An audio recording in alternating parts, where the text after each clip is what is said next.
Good evening and welcome to the City Council meeting for October 10th. As we stand to pledge allegiance to our country, I would like to let the audience know that after our pledge of allegiance, we will have a moment of silence for the victims, all the victims of the massacre in Las Vegas, and especially those who were community members or former community members, and I'd like to recognize them by reading their names. Chris Hazencombe, he was a graduate of Thousand Oaks High School. Susan Smith, an office manager at Vista Elementary School in Simi Valley, and also a great contributor to the projects of the New West Symphony. Derek Bo Taylor, he commanded the State Conservation Camp near Camarillo. Laura Shipp, former Thousand Oaks resident, and Carrie Galvan, mother of 3 young children, and she worked at Mastro Steakhouse across the street from here, and also has children who are taking dance lessons at the California Dance Theater. So our deepest sympathies go out to the victims, their families, and friends. Thank you. Ready to begin? I pledge allegiance to the flag of the United States of America and to the republic for which it stands, one nation under God, indivisible, with liberty and justice for all.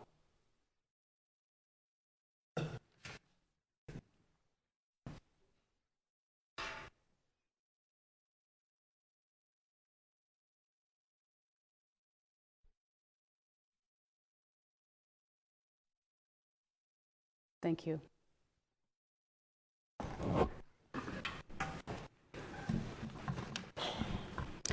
And with that, can we please do the roll call, Madam Clerk? Councilmember Price. Here. Councilmember Adam. Here. Councilmember McCoy. Present. Councilmember Fox. Here. And Mayor Bill De La Pena. Present. Thank you. I believe we do not have any requests for continuances of any public hearing item or agenda item. And therefore, we will now move to special presentations and announcements.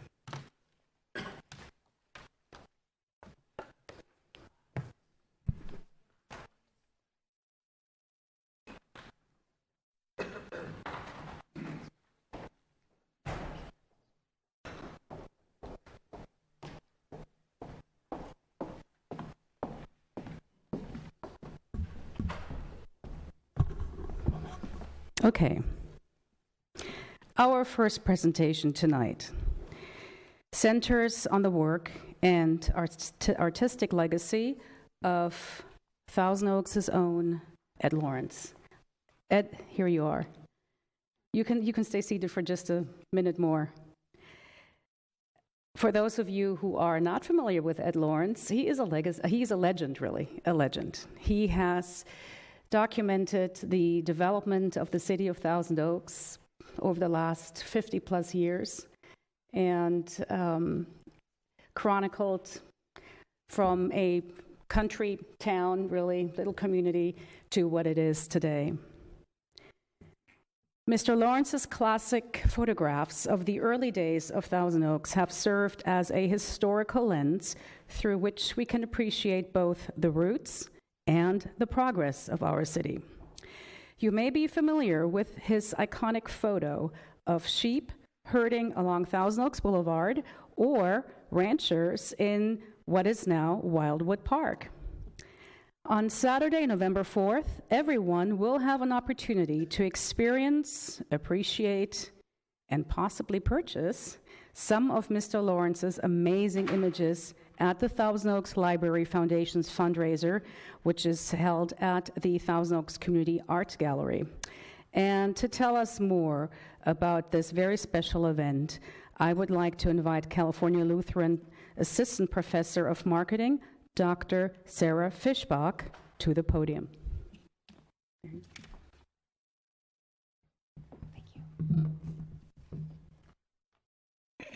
Thank you. Hi, good evening. I'm Sarah Fischbach. I'm a resident of Thousand Oaks. I am also the professor of marketing at California Lutheran University, but tonight I'm here on behalf of the Thousand Oaks Library Foundation. I'm a trustee, and on behalf of the foundation, along with many of my fellow trustees in here, one of our very first presidents, Leonard Alexander, is with us tonight, as well as our current president, Kay Runyon, is with us tonight. We want to introduce the event that we're having. We're calling it, Preserving Our History, One Picture at a Time. And we are taking all the collection of Ed Lawrence's photos that have been hanging in the Civic Arts Plaza, as well as stored up in the archives of the Thousand Oaks Library, and we're putting them into one place. We're putting them into the Thousand Oaks Community Gallery for the first 2 weeks of November. Starting on November 4th will be our big event that we're having from 4 to 7 p.m., where you can come and the proceeds will go to the Thousand Oaks local collections. If you don't know where the Thousand Oaks Community Gallery is, it's on Borchard Road, 2331 Borchard Road, Suite A, right next to the Newberry Park Library. We'll have guest speakers such as Chuck Cohen, Jim Friedel, Larry Jans, Chris Kimball, Wyatt McRae, all saying words on behalf of Ed Lawrence, as well as having a celebration. So we'd like to see everybody there that's able to come. And Ed will be doing a slideshow, which is some of his never before seen images that beyond just the sheep on Thousand Oaks Boulevard. And then what it looks like today, what it looked like then and what it looks like today, so you can do a little comparison. And if you want more information about the event, you can visit our website, which you can just Google Thousand Oaks Library Foundation, or you can go to tolibraryfoundation.org, or you can contact our office administrator, which is Lisa Rogers, and her phone number is 381-7361, and we'd be happy to provide any information that you would like. And I'm happy to answer any questions that anybody has about the event. If not, thank you very much.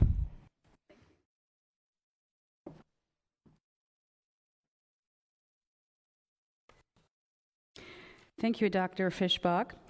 While you may be familiar with Ed Lawrence's photography, you may not know that Mr. Lawrence just celebrated his 93rd birthday 1 week ago today.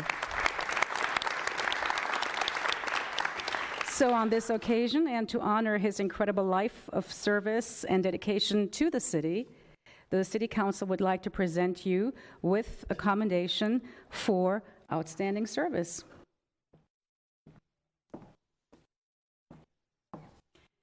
And this commendation summarizes everything, well, not everything, but a lot of what you have done for the community and what you have contributed to the arts as well through your photography. Especially, it says here, Ed has generously given his time to help preserve and catalog images with Thousand Oaks Library staff, ensuring their availability and preserving their meaning for future generations. So, on behalf of the City Council and our 130,000 residents, this commendation is in your honor. Well, thank you very much. Congratulations.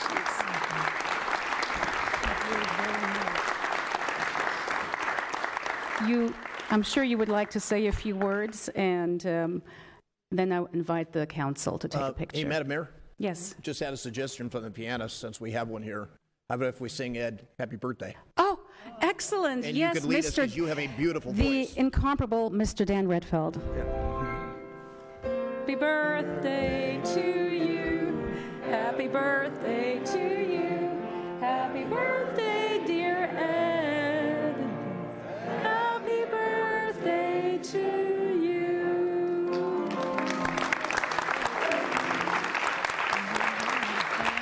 Yes, please.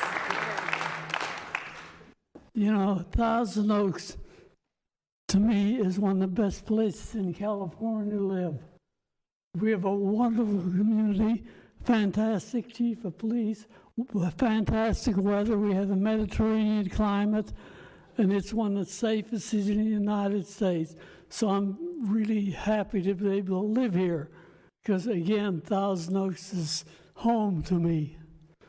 And it's just everything about this area I truly love. And the people have been wonderful to me, and I just enjoyed everything I was doing here. I had opportunities that no other photographer had. I had one picture that opened all doors for me and helped me get pictures started all over the Conejo Valley. So I'm so happy and proud to live in this community. Thank you very much.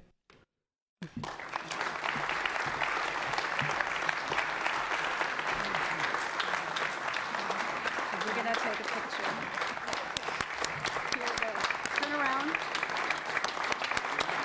Thank you. Thank you. Thank you very much.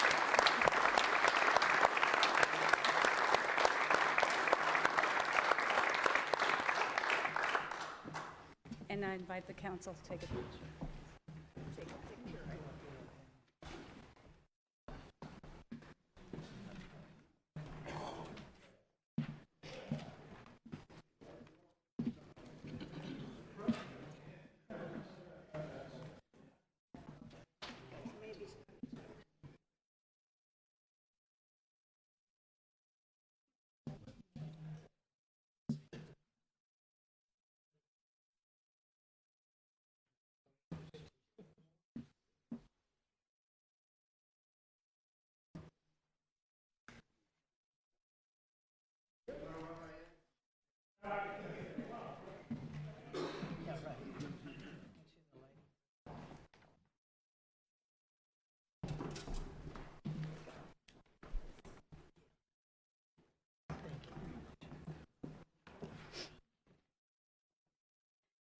Okay, and next, I'm very pleased to welcome Five Star Theatricals Managing Director Will North, who is here with his cast, or some members of the cast, to give us a preview of the upcoming production of Joseph and the Amazing Technicolor Dreamcoat. Five Star Theatricals is the new name for the Civic Arts Plaza's resident musical theater production company, formerly known as Cabrillo Music Theater. And thank you for being here tonight, Will, and this show will blow you away. Thank you, Mayor and members of the council. Yes, Joseph and the Amazing Technicolor Dreamcoat opens this Friday, October 13th, and runs through October 22nd here at the Kavli in the Thousand Oaks Civic Arts Plaza. And yes, Five Star Theatricals is the name of the theatrical production company that used to be Cabrillo Music Theater. So we're very much a part of this community and love this community. And we have some of the community's finest singers and actors and dancers coming out for this. But in addition to members of this community, we're bringing on world-class hip-hop choreographer Dave Scott of the Fox television show So You Think You Can Dance. He's choreographed the show for us. And in addition to that, we have a Broadway veteran in Patrick Cassidy, who's going to be playing the Pharaoh in the show. And of course, Patrick is one of those great outstanding members of this community. And Laura Dickinson is playing the narrator. But here with us tonight is Adam Hollick, who's playing the title role of Joseph. And he's going to be accompanied by Mr. Dan Redfeld, our conductor of the show. To get your tickets, there's still some tickets remaining. Go to www.fivestartheatricals.com, and you can purchase your tickets right there. Again, we run October 13th through the 22nd, and this is a Joseph unlike you've ever seen before. But in addition to the updated choreography and the new spin on things, we're staying true to the heart of this show. And what's great about this story, it's the biblical story of Joseph from Genesis. It really is a story of forgiveness, reconciliation, redemption, and how much do we need stories like that in this day and age. So here to sing Close Every Door from the show is Adam Hollick portraying Joseph. And this is a moment in the show when Joseph's really at his lowest point in jail. He's been sold into slavery by his brothers and thrown into a pit and then wrongly accused and thrown into prison. So he's really gone through the ringer at this point, but yet he still has that hope that his God's in control. So here is Adam Hollick.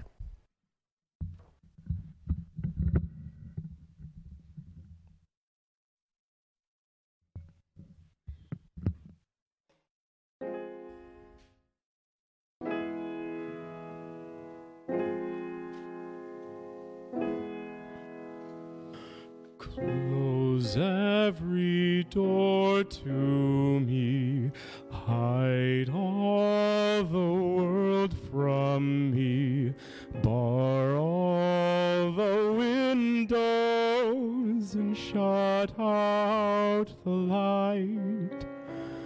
Do what you want with me, hate me and laugh at me, darken my daytime and torture my night. If my life were important, I would ask, will I live or die?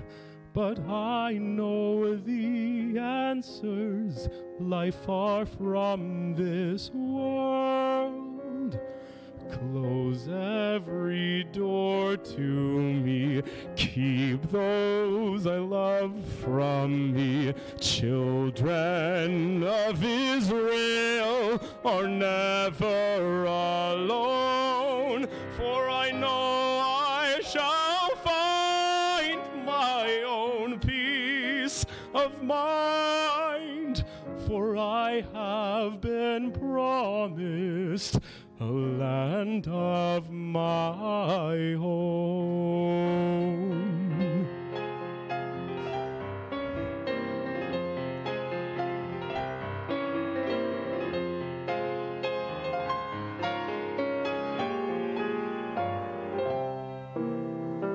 Just give me a number instead of my name. Forget all about me and let me decay. I do not matter, I'm only one person. Destroy me completely, then throw me away. If my life were important, I would ask, will I live or die? But I know the answers lie far from this world. Close every door to me, keep those I love from me. Children of Israel are never alone, for we know we shall find our own peace of mind, for I have been promised a land of own.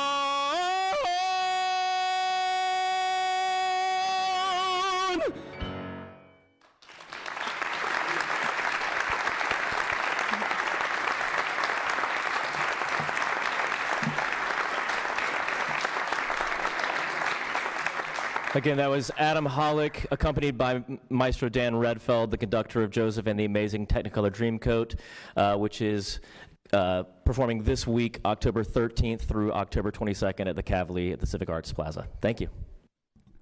Mr. North, thank you so very much. Adam, thank you. Mr. Redfeld, I have to tell you, Thousand Oaks is rich with culture, arts, performing arts, fine arts. Please support the local arts by buying a ticket, whether it's the ballet, whether it is Five Star, and or Newest Symphony. So we have Broadway caliber musical theater in Thousand Oaks, and you just got a little taste of that. Opening night is this Friday. Thank you.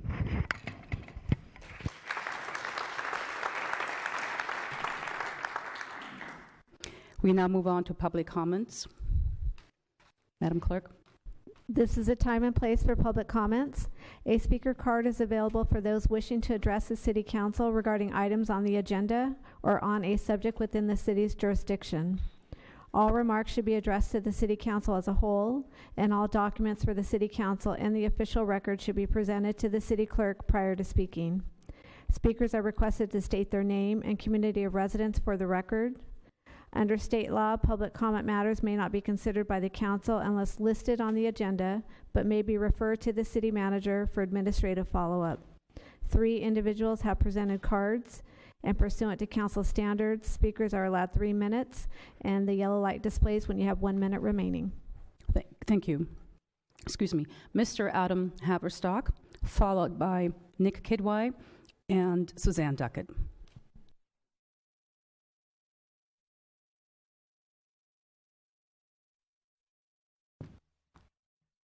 Good evening, Madam Mayor, council members. Adam Haverstock, Director of Government Affairs and Tourism at the Greater Conejo Valley Chamber of Commerce.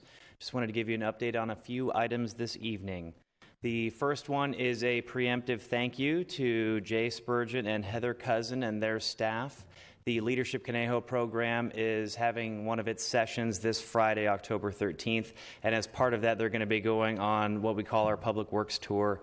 Jay puts everybody on a bus and takes them to all the different really cool public works facilities throughout the area, including the Hill Canyon Waste Treatment Facility, which is a modern marvel. So, and then we also do go by the Thousand Oaks Library, and Heather shows us some of the behind-the-scenes stuff happening over at the library. So a thank you to both of them in advance for what they'll be doing for us on Friday. I wanted to say once again, the biggest event the Chamber does every year, the Taste of Conejo, is coming up on Friday, November 17th. It's going to be from 5 p.m. to 8 p.m. at the Four Seasons Hotel in Westlake Village. We have over 60 tasting vendors that will have food, wine, beer, beverage available at that event. And tickets are on sale at tasteofconejo.com. We have booked live entertainment. This year it's going to be dueling pianos. So we think we're going to have a great turnout, and we hope to see you all there. And also, it's open to the public, so anyone who would like to attend is able to buy tickets at tasteofconejo.com. Finally, I wanted to mention that the Tourism District has decided they wanted to get involved in some charity in our community, and so they've organized a canned food drive. They're going to be collecting canned food and other food items at all 14 hotels in the Conejo Valley Tourism Improvement District in Thousand Oaks and Agoura Hills between now and November 17th. They have collection stations in their lobbies. It's for their hotel guests, it's for their hotel staff, and also members of the public to contribute. And then all those items are going to be donated to the Manna Food Bank. So if anyone would like to make a donation, you can just walk in person to any local hotel and they'll be able to accept it for you. And unless there are any questions, that does conclude my report for this evening. Thank you so much. Thank you. Appreciate it. Nick Kidwai, followed by Suzanne Duckett.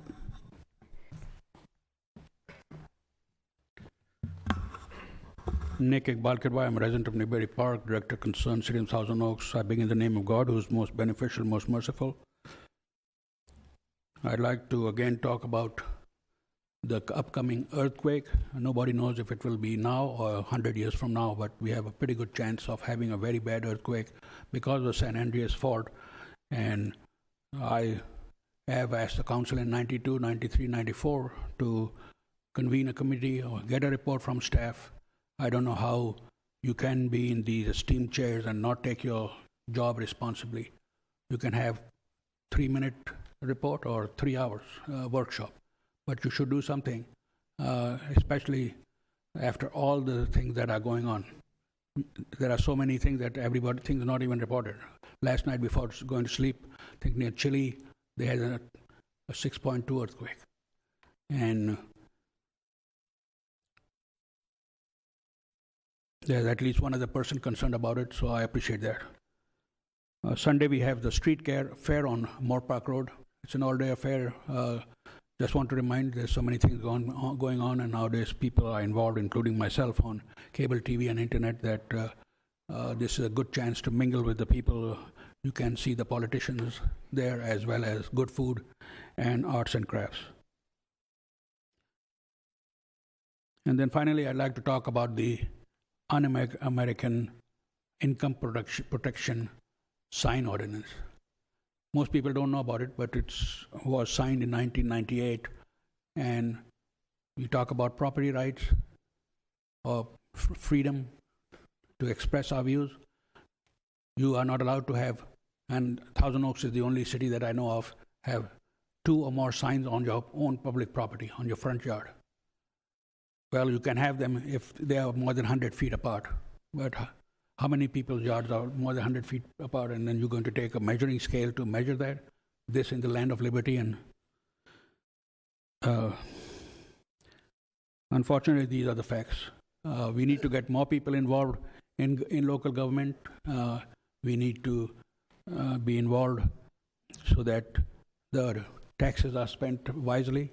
Last meeting, we had 2 unjustified raises, and I could not believe how the excuses that were given to give them.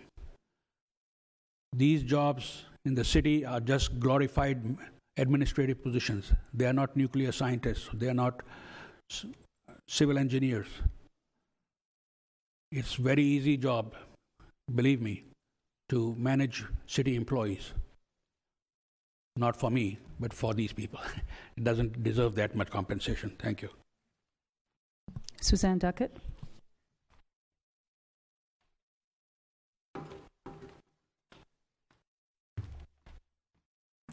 Oh, good evening. Suzanne Duckett, Thousand Oaks.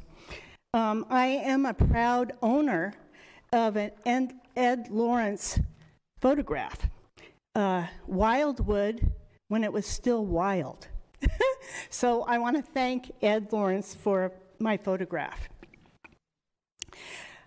The next thing is a lot of us do know who Senator Corker is.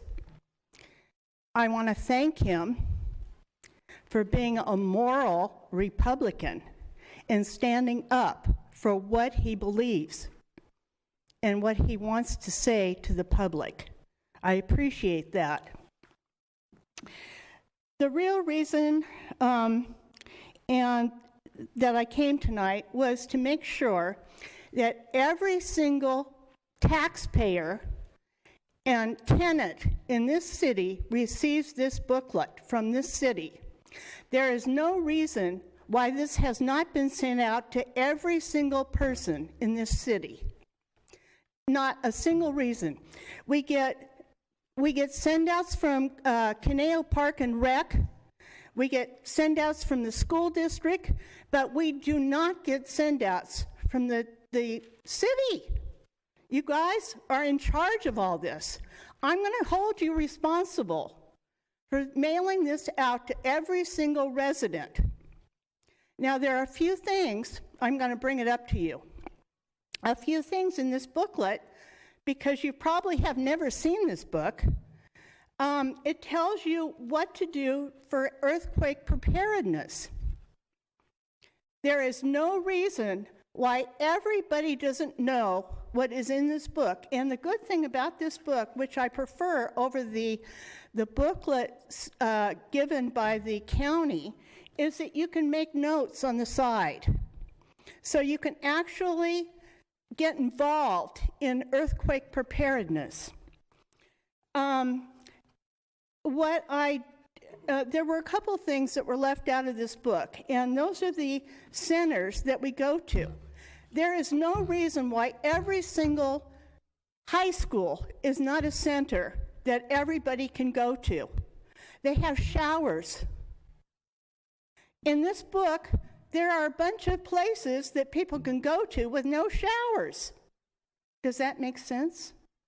To me, that makes no sense. I want food, I want cots, I want showers, I want water, and I want every single gas station in this city to have the equipment that they need for earthquake so that we can get gas. That's it. Thank you. Thank you. Suzanne Duckett was our last speaker, and I will now turn it over to our city manager, Drew Powers. Thank you so much, Mayor Abel Pena. We had a couple speakers reference emergency preparedness. It's actually quite timely, as many folks might know. Next Thursday, the 19th, is the Great California Shakeout. As I've mentioned on a couple of occasions, we do quarterly trainings that relate to emergency preparedness. We do have one in conjunction with that next week, and employee staff training as it relates to emergency preparedness. So, and we'll be participating in the Great California Shakeout. In regards to outreach, the speaker referenced our emergency preparedness guide. That guide is available on our website. That brochure is also distributed at a number of events and activities that the city is involved in around town. We also do have an e-newsletter that is specific to emergency preparedness. So anyone that's interested in signing up for that, I encourage you to go to toaks.org. Under our emergency preparedness section, it has a sign up for that newsletter, and it's a great way to stay informed. It's a great resource for information in regards to what you can do both at home and at work to be prepared. That's it. Thank you. Consent calendar, item number F. Anybody need to pull an item? If not, then I'm looking for a motion. Let's see, I have one. Oh, no, I have a speaker. Mr. Kidwai.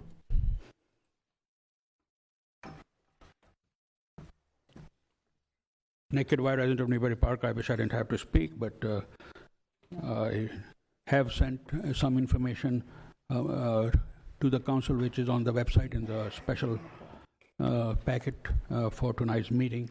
And I don't have a copy, but I don't need it. My number one issue, which has been for 20 years, back to 98, when we went backwards, the minutes are one of the building blocks of democracy, of free people. And the minutes of the city, if you look at 1987, they give you a pictorial story as to what somebody said, not just the name and city. And I sent you a copy. Is that our school board, they recently had issues with the school closing, and they had a lot of people, but every line gives what somebody said, as it should be. And of course, our park district is the best. They have not changed or gone backwards to limit people's ability to speak. Most people don't know, but the park district allows you to speak at the beginning of the meeting, and it allows you to speak at the end of the meeting, so that you can give the input. That's what matters so much. What I encourage other people to do, I'm going to do this weekend by Saturday. Things fall through the crack. Is that this is the time when the grand jury is collecting things to investigate. If you do it in June or July, there's no grand jury. If you do it in January, it's over. So this is the timing. And this would be is an ideal thing for them to get involved and check with the other cities if they are staying open and letting it going. Then I want to speak about E, which is the Los Lobos Golf Course. I just don't even have the brains to calculate all the numbers that are there. 148,000, 341,000, 700,000. Just like Disney dollars. And that's the problem with government. I mean, you folks don't know how to manage money or manage the things, and it's just a natural of it. And that's why trying to have the love affair with the boulevard and build buildings at taxpayer expense and get involved in the private market and ruin it by interfering. That's what people don't want. And I don't understand how council members can keep pushing it. And this is not a new thing. It is basically since the 90s. There are at least a dozen studies about it, and most of the council people don't know about it. Thank you. Thank you. All right, so for item 7, I think that our city manager would like to respond. Just really quickly, it's a great opportunity to always remind everyone that when there's reference to past meetings and seeing what occurred, we record every minute of city council meetings, and those are available online, and you can actually target the agenda item you'd like to watch. So what's said is captured exactly as it was said, and so always encourage folks that have questions about that.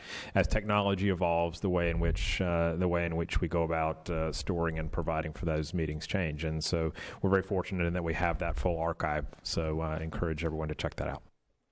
Thank you. And I believe that Councilmember Al Adam would like to make a motion. I would. Thank you. Move the consent calendar. Please vote.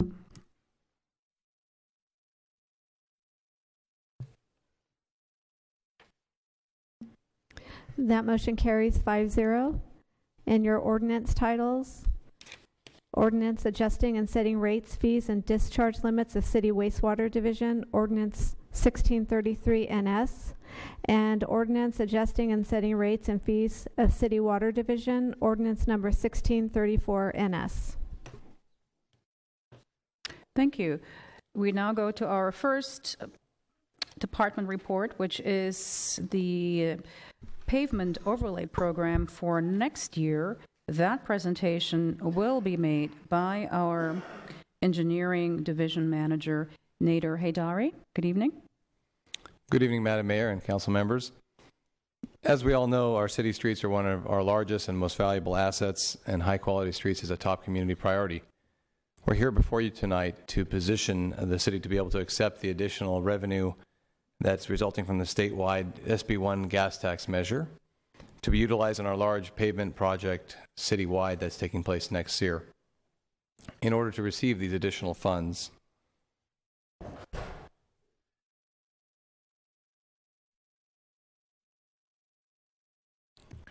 the city must amend the capital budget to include the list of streets that will be funded with these new revenues and file that list with the State Controller's Office. We would like to acknowledge Council's commitment and support for this project. So what is SB1? It's the new statewide road maintenance and rehabilitation fund. It was signed by the legislature into effect 6 months ago. It will go into effect next month. It's funded by additional gas tax and vehicle registration fees. This is going to generate up to $3 million a year locally for the city of Thousand Oaks for our streets and roads. And the money is to be used for rehabilitation and other roadway improvement projects, such as safety and traffic projects. One of the primary goals of SB1 is to address the deferred maintenance on local streets and roads. So prior to receiving the new funding, the local agencies must submit the list of projects to the California Transportation Commission and do so annually. The state controller will then apportion the funds, and then the city must, another caveat is the city has to continue, all agencies have to continue to sustain their historical level of maintenance effort going forward, which we certainly are. A quick recap of the upcoming actions related to tonight's action. We're going to be submitting the list to the California Transportation Commission by Monday. The CTC then will adopt the list in December for all cities and counties, and then in early 2018, the funding will start to become available to local agencies, and our project will begin in the spring of 2018 and extend through the summer of 2018. Here is a quick overview of the map of the proposed streets that will be rehabilitated next spring and summer in that program we just discussed. The 28 miles of streets that are shown in green are the ones that will be receiving the revenues, and the revenues will be applied toward. So there's that 28 miles of the overlay projects. As you can see, this program benefits all areas of the city. The recommendation is included in the staff report. Thank you again, and staff is available to answer any questions. My apologies, by the way. It's Nader, not Nader. Sorry. That's fine. I do know that. Any questions? Let's see. We do have Mr. Price and then Mr. McCoy. Yeah, more of a statement than a question. This item came before the Capital Facilities Committee just a week or so ago that both the mayor and I sit on. And we both felt that it was important that this be pulled off of the consent calendar so that we could have at least a presentation made by the staff so that folks were aware of what the benefit will be to the city of Thousand Oaks as a result of these additional funds. So that's the reason that we're hearing this today. Indeed. Mr. McCoy. A comment as well. Just roughly speaking, it appears that come November 1st, the state will take from our city, conservatively speaking, $40 million a year, and then give us back $3 million. That's what, 87 cents they keep of 87% of every dollar. And to me, it's unconscionable. We already have the highest gas taxes in the state and the highest debt. And November 1st, everybody gets dinged, and they take 40 to 50 million out of our city from our citizens, and they give us a paltry $3 million back. Now, I'm glad that we're going to be able to fund roads, but the burden upon our citizens is ridiculous. And I just want to go on record as saying that this is more of the state's grab, and then all of the requirements that they place on you, the state's not doing us any favors. So I just want to speak my mind. Thank you. Thank you. Any other questions? No? Very good. Then I don't have any public speakers regarding this item. Who would like to make a motion?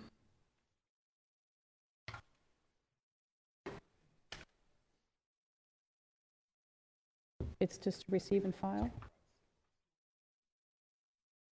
Oh. Mr. Adam? Yes. Thank you, Mayor. I will move the 9A, the pavement overlay program.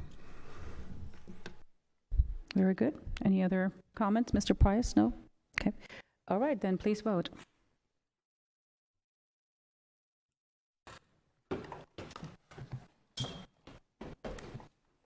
The motion carries 5-0.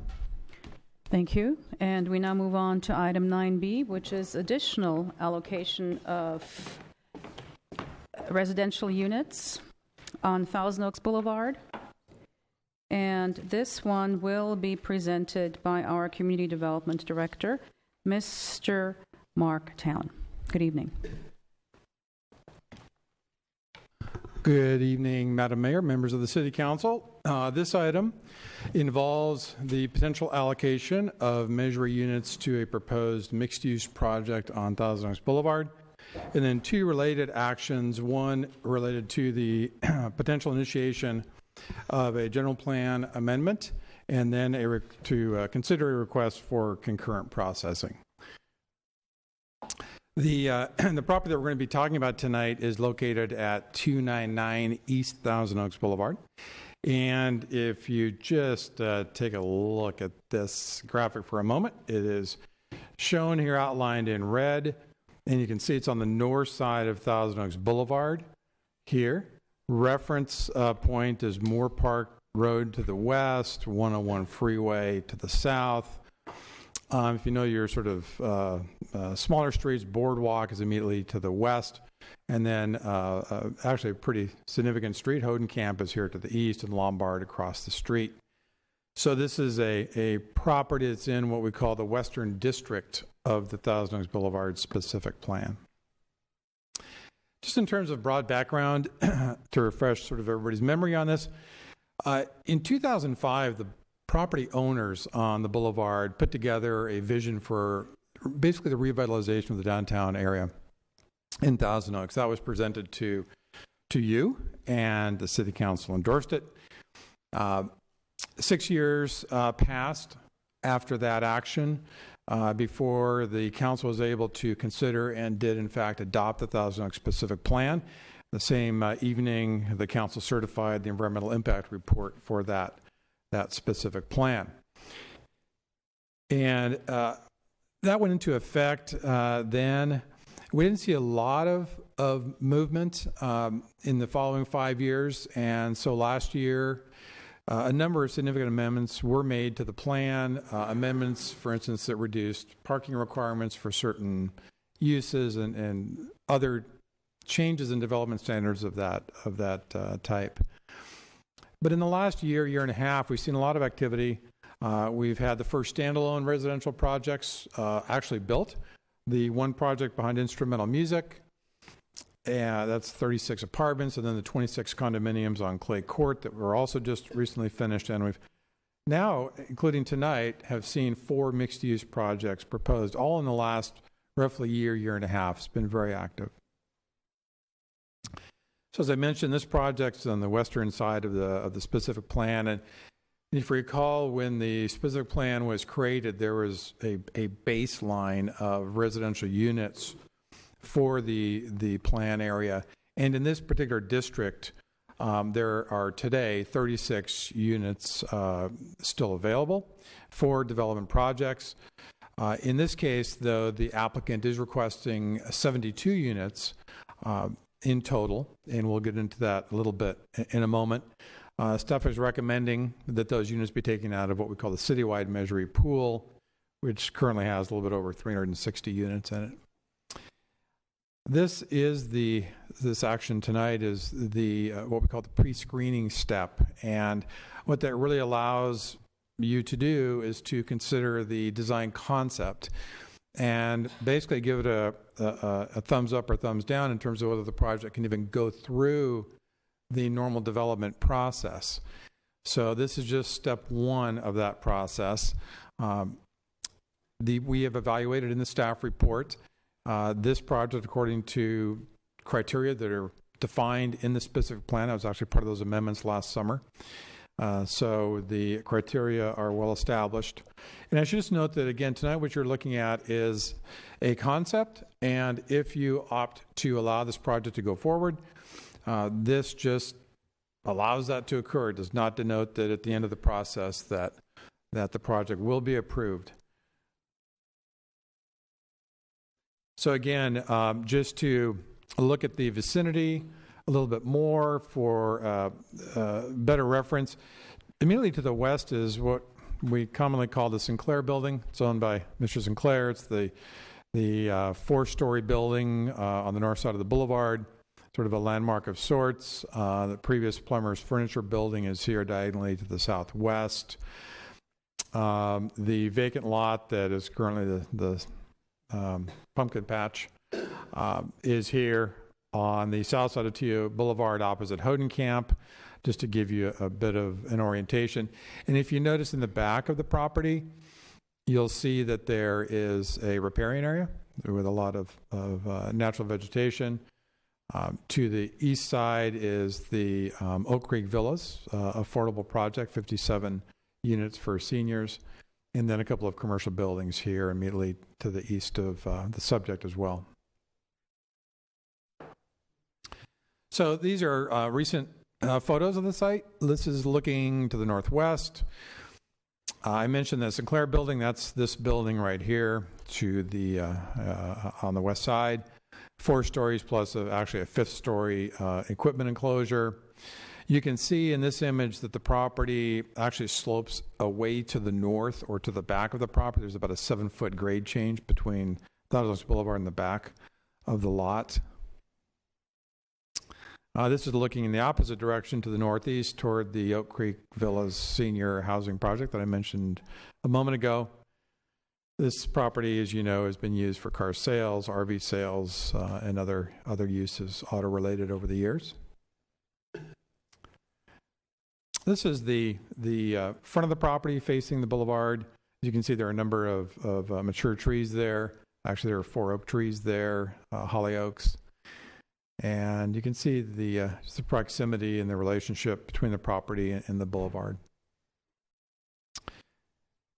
This is the Sinclair building that I mentioned. This is the streetscape, and I wanted to focus on this just for a moment because this sidewalk area was actually widened not too long ago, a couple years ago.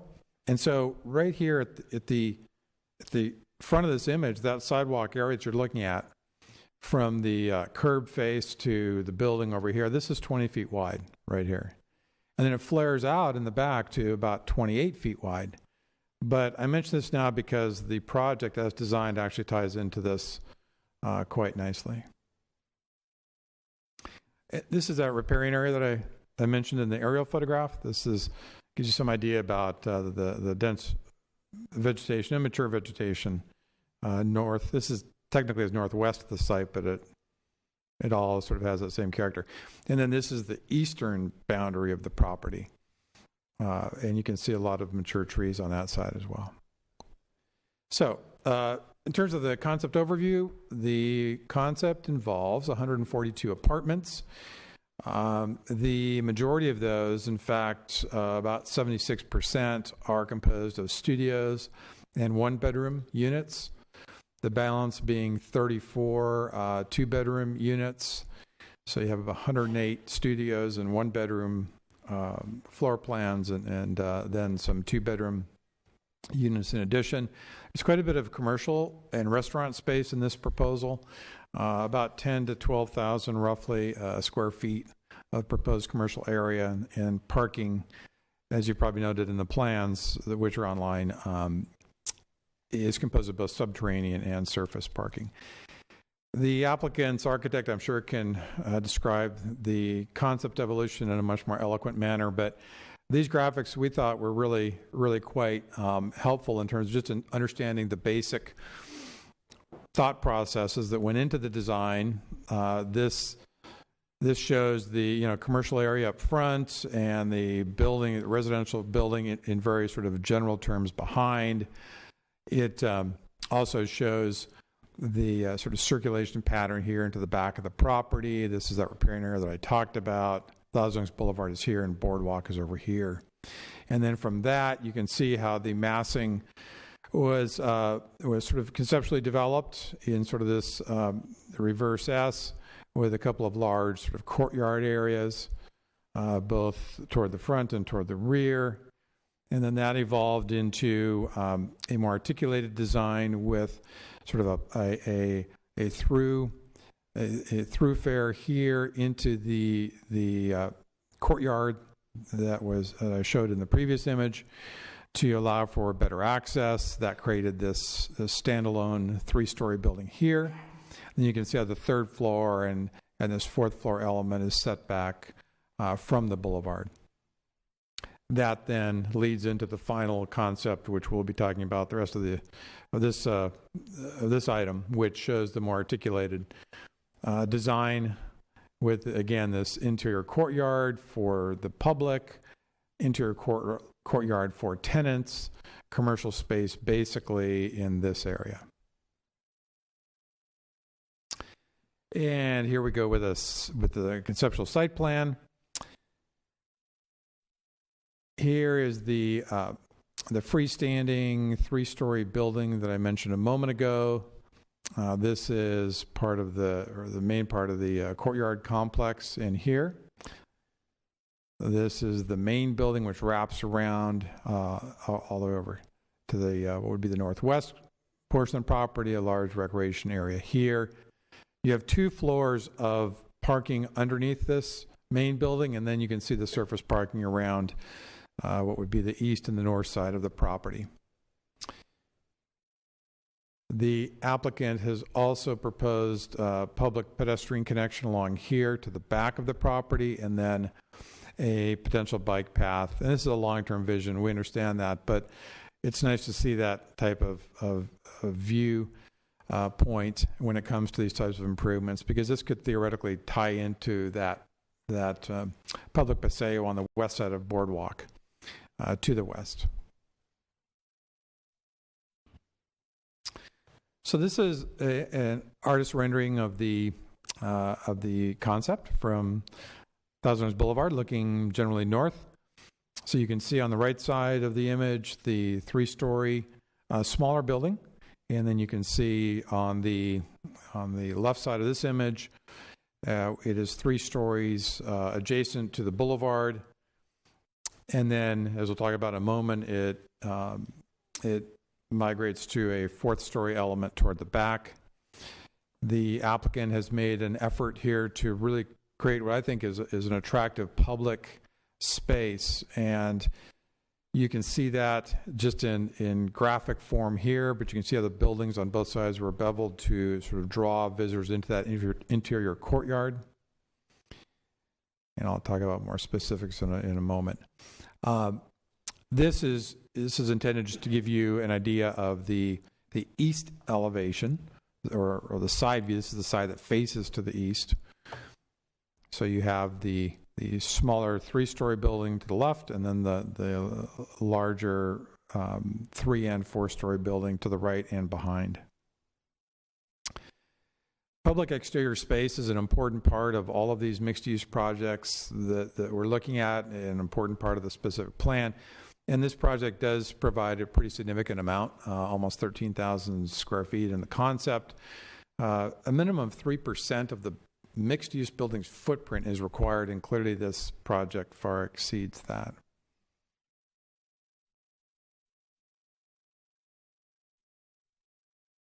This image is included so that I could just point out these areas. So,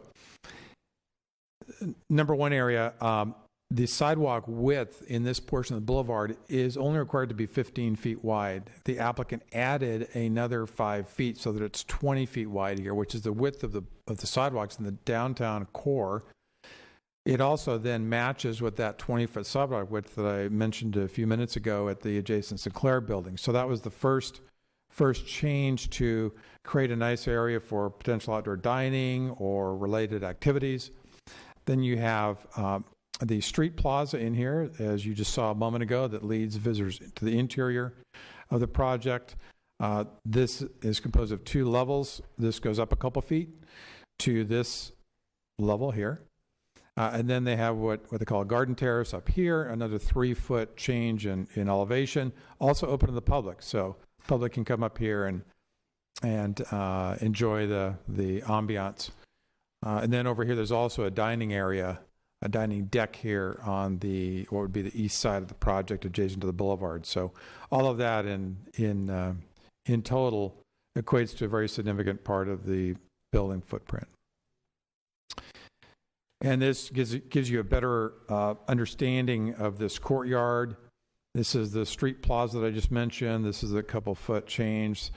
And then over here is the 3-foot change in the back to that other terrace that's sort of tucked away to the left. But again, we think as staff that this would provide a lot of opportunities for nice outdoor dining, evening uses, restaurant uses, cafe uses.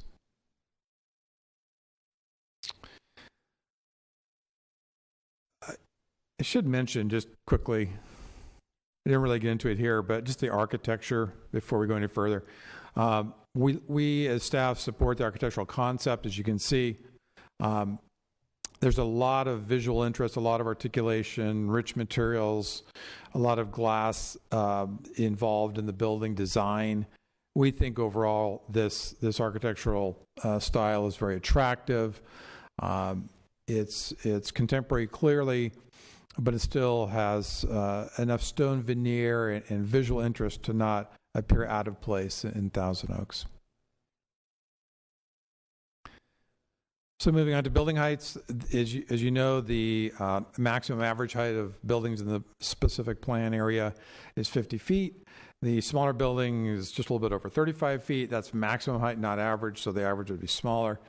The main building ranges from about 41 feet on the front end, where it's 3 stories, to a total of 53 in the back because of that 7-foot change in elevation, decrease in grade in the back. Overall, though, both buildings will be within that 50-foot average. Should note that the Sinclair building to the west, that's about 55 feet at the top of the parapet, which is the top of the uppermost floor, and it actually has a mechanical component above that extends the total height of that building up to about 66 feet. In terms of stories, the specific plan specifies that the maximum is 3 stories unless approved by yourselves or the Planning Commission. As I noted before, the smaller building is 3 stories. The main building has 3rd and 4th floor and a 4th floor element. However, the 4th floor element is set back 25 feet from the 1st floor facade so that you should not see it based on the line of sight analysis from Thousand Oaks Boulevard. So it is going to be set back pretty significantly, and that's on the main building side. On the smaller building side, it's set back 125 feet. Staff supports your consideration of that 4th story element. Because the overall height is within the average in the plan. There's no change, as I put it in the building envelope, that overall building shape that these structures must fit within. And then, as I mentioned, there are significant setbacks for that 4th floor from not Thousand Oaks Boulevard, but from the front of the 1st floor facade, which is, as you know, set back now 20 feet from the curb face. So this image shows the sort of height relationship between the proposed buildings and the existing Sinclair building to the west. You can see it sort of steps down as you proceed to the east between the 3 buildings. And this is the east elevation, you're looking northwest here again, just to show the relationship of height between the existing building to the west and the two proposed buildings. Again, both buildings are 3 stories where they front on Thousand Oaks Boulevard. This project involves a proposed density bonus, which is rooted in state law. And basically what it allows is if an applicant provides a certain number of units for lower income residents, then there's an incentive, which is an increase in density above and beyond the maximum that would otherwise be permitted. In this case, the applicant is proposing 11 very low income units. And by very low income, what that means is that it has residents in those units have to have incomes that are 50% or less of the area median income. So for a couple, that's $40,000 a year under state standards. So these are units for residents with a modest income. And as a result, the applicant is entitled to 34 what we call density bonus units.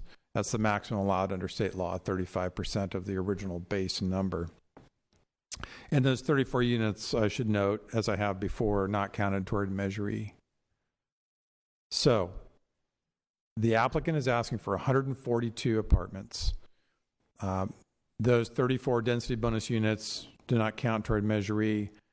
There are 36 units available in that western district of the plan, which equates to 72 units needed from the citywide, well, from the Measure E capacity. And what staff is recommending here is that those units be taken out of the citywide pool. As you know, you have a pool for the Boulevard specific plan. Staff is recommending that the units can be taken out of either pool. It's up to you. But the citywide pool now has 361 units in it. If you take the units out of that capacity space, then you'd have still almost 290 units remaining. The other pool, after your recent action on the mixed-use project at 2219 East Thousand Oaks Boulevard, there's 124 units in that pool. So if these units were taken out of that one, you'd have approximately 50 units left. So there are 2 related actions here tonight before you. Should you opt to allocate units to this project, staff is recommending that you also initiate a general plan amendment. Now that's required if units are taken out of the citywide Measure E pool and brought into the specific plan. It's not because we're changing the land use here.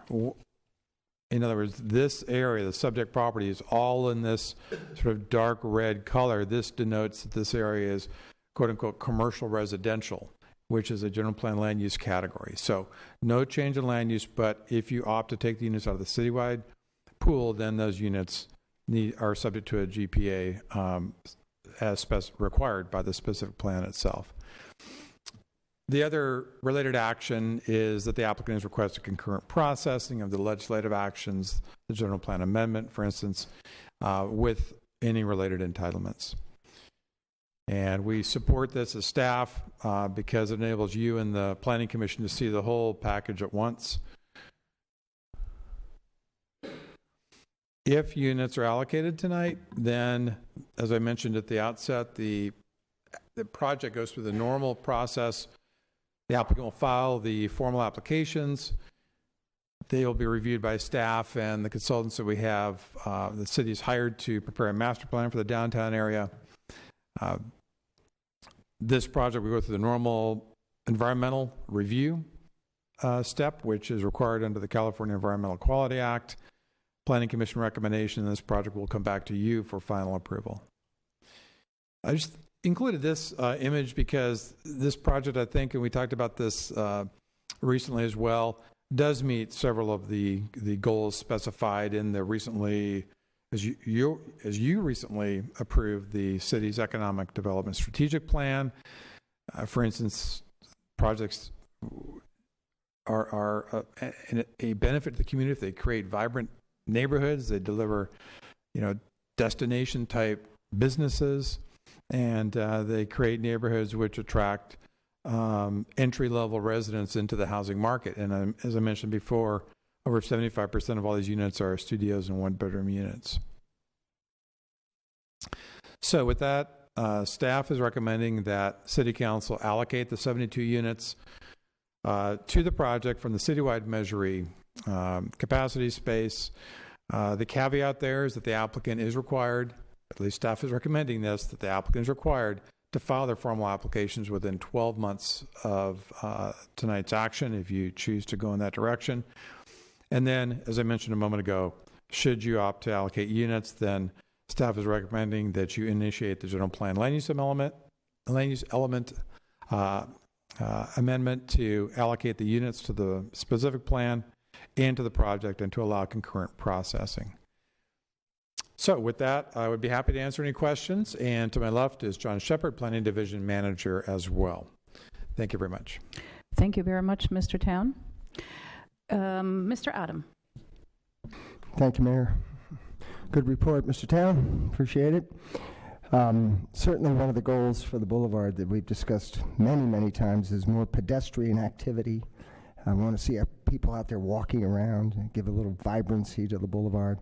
And, I think a 20-foot wide sidewalk in the front of the property, as well as some of the retail proposals there, should hopefully encourage that.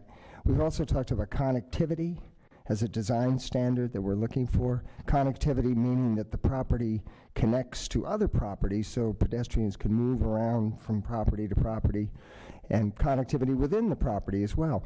So I noted that there's a public walkway that's been proposed on the eastern side of the property, correct?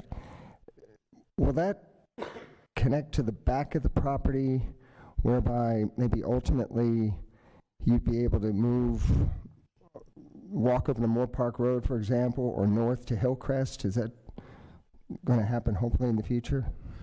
Correct. The pathway on the east side of the project that goes to the back, that's a public pathway, and it would connect with an east-west pathway in sort of that green belt at the north end of the property. If you went to the back and then you turn left on that proposed boardwalk, you would, in short order, be at Boardwalk. And then you can turn, you got to go straight across the street, connect to the existing public paseo, which takes you over to the CVS and that shopping center at Moore Park, or you could turn right on Boardwalk, walk up to Hillcrest, go down to the intersection, cross, and then you're at the center that has Best Buy, Office Depot, Mimi's, and of course across the street is Jan's Marketplace. So one of the advantages of this project is it's within a reasonable walking distance of a couple of nearby commercial centers. I see, and that based on the proposal we're looking at tonight, that will be accomplished when if this project is built. Well, the paseo, the public path at the back of the property and within the property would definitely be built as part of this project. What we would need to do, what the applicant would need to do, is to work with the owner of the adjacent property to the west, the owner of the Sinclair property, because I would imagine an easement or license agreement or some type of permission would be required to connect that pathway over to Boardwalk. So you do have that missing link. But it's not unlike when we build trail systems in Thousand Oaks. You sometimes have to put in one section at a time that don't always go anywhere on day one, but long term, they do all connect. Yes, yeah, I definitely see that as an advantage. We try to build up our ring of green and connect it with all these little pieces. Well, now we need to build up our connectivity from property to property. So if a resident was able to move over to, through the back to Moore Park or to Hillcrest, to, like you say, to Best Buy or the Jan's Mall, just all the better. So I'd be looking for that. All right, thank you, Mr. Town. Mr. Price? Thank you. I want to make sure I heard correctly. The state offered density bonus, or state, I guess I'll call it offered density bonus, that peaks out at 35%. Is that accurate? That's correct. So in essence here, they're getting the maximum bonus they could ever get. It's the maximum they can acquire. All right. And, well, I'll wait on the next thing. Thank you. Okay, I do have a couple of questions. Mr. Town, first of all, when you refer to the Western District, how many units total were allocated by the council to the Western District? It's 71. And the Eastern District? It was 71. Also 71? Correct. Okay. Okay, and we recently added additional units, well, redundant, added units to the specific plan, 200 and, what was it? You added 206 last year. 206. And those units are specifically for Thousand Oaks Boulevard specific plan. That's correct. Mm-hmm. So can you help me understand or help us understand why you recommend that we allocate the 72 units from the citywide Measure E pool if we have units already allocated to Thousand Oaks Boulevard specific plan and not take from that pool? Sure. So again, there are 36 units available in the Western District of the plan. It has nothing to do with Measure E. Those were previously there when the specific plan was adopted. But they need 72 more units for this project to go forward as currently conceived. After your action to allocate 82 units to the other mixed-use project a couple weeks ago at 2219 East Thousand Oaks Boulevard here at Canal School Road and Teal Boulevard, that left out of the 206 minus 82, you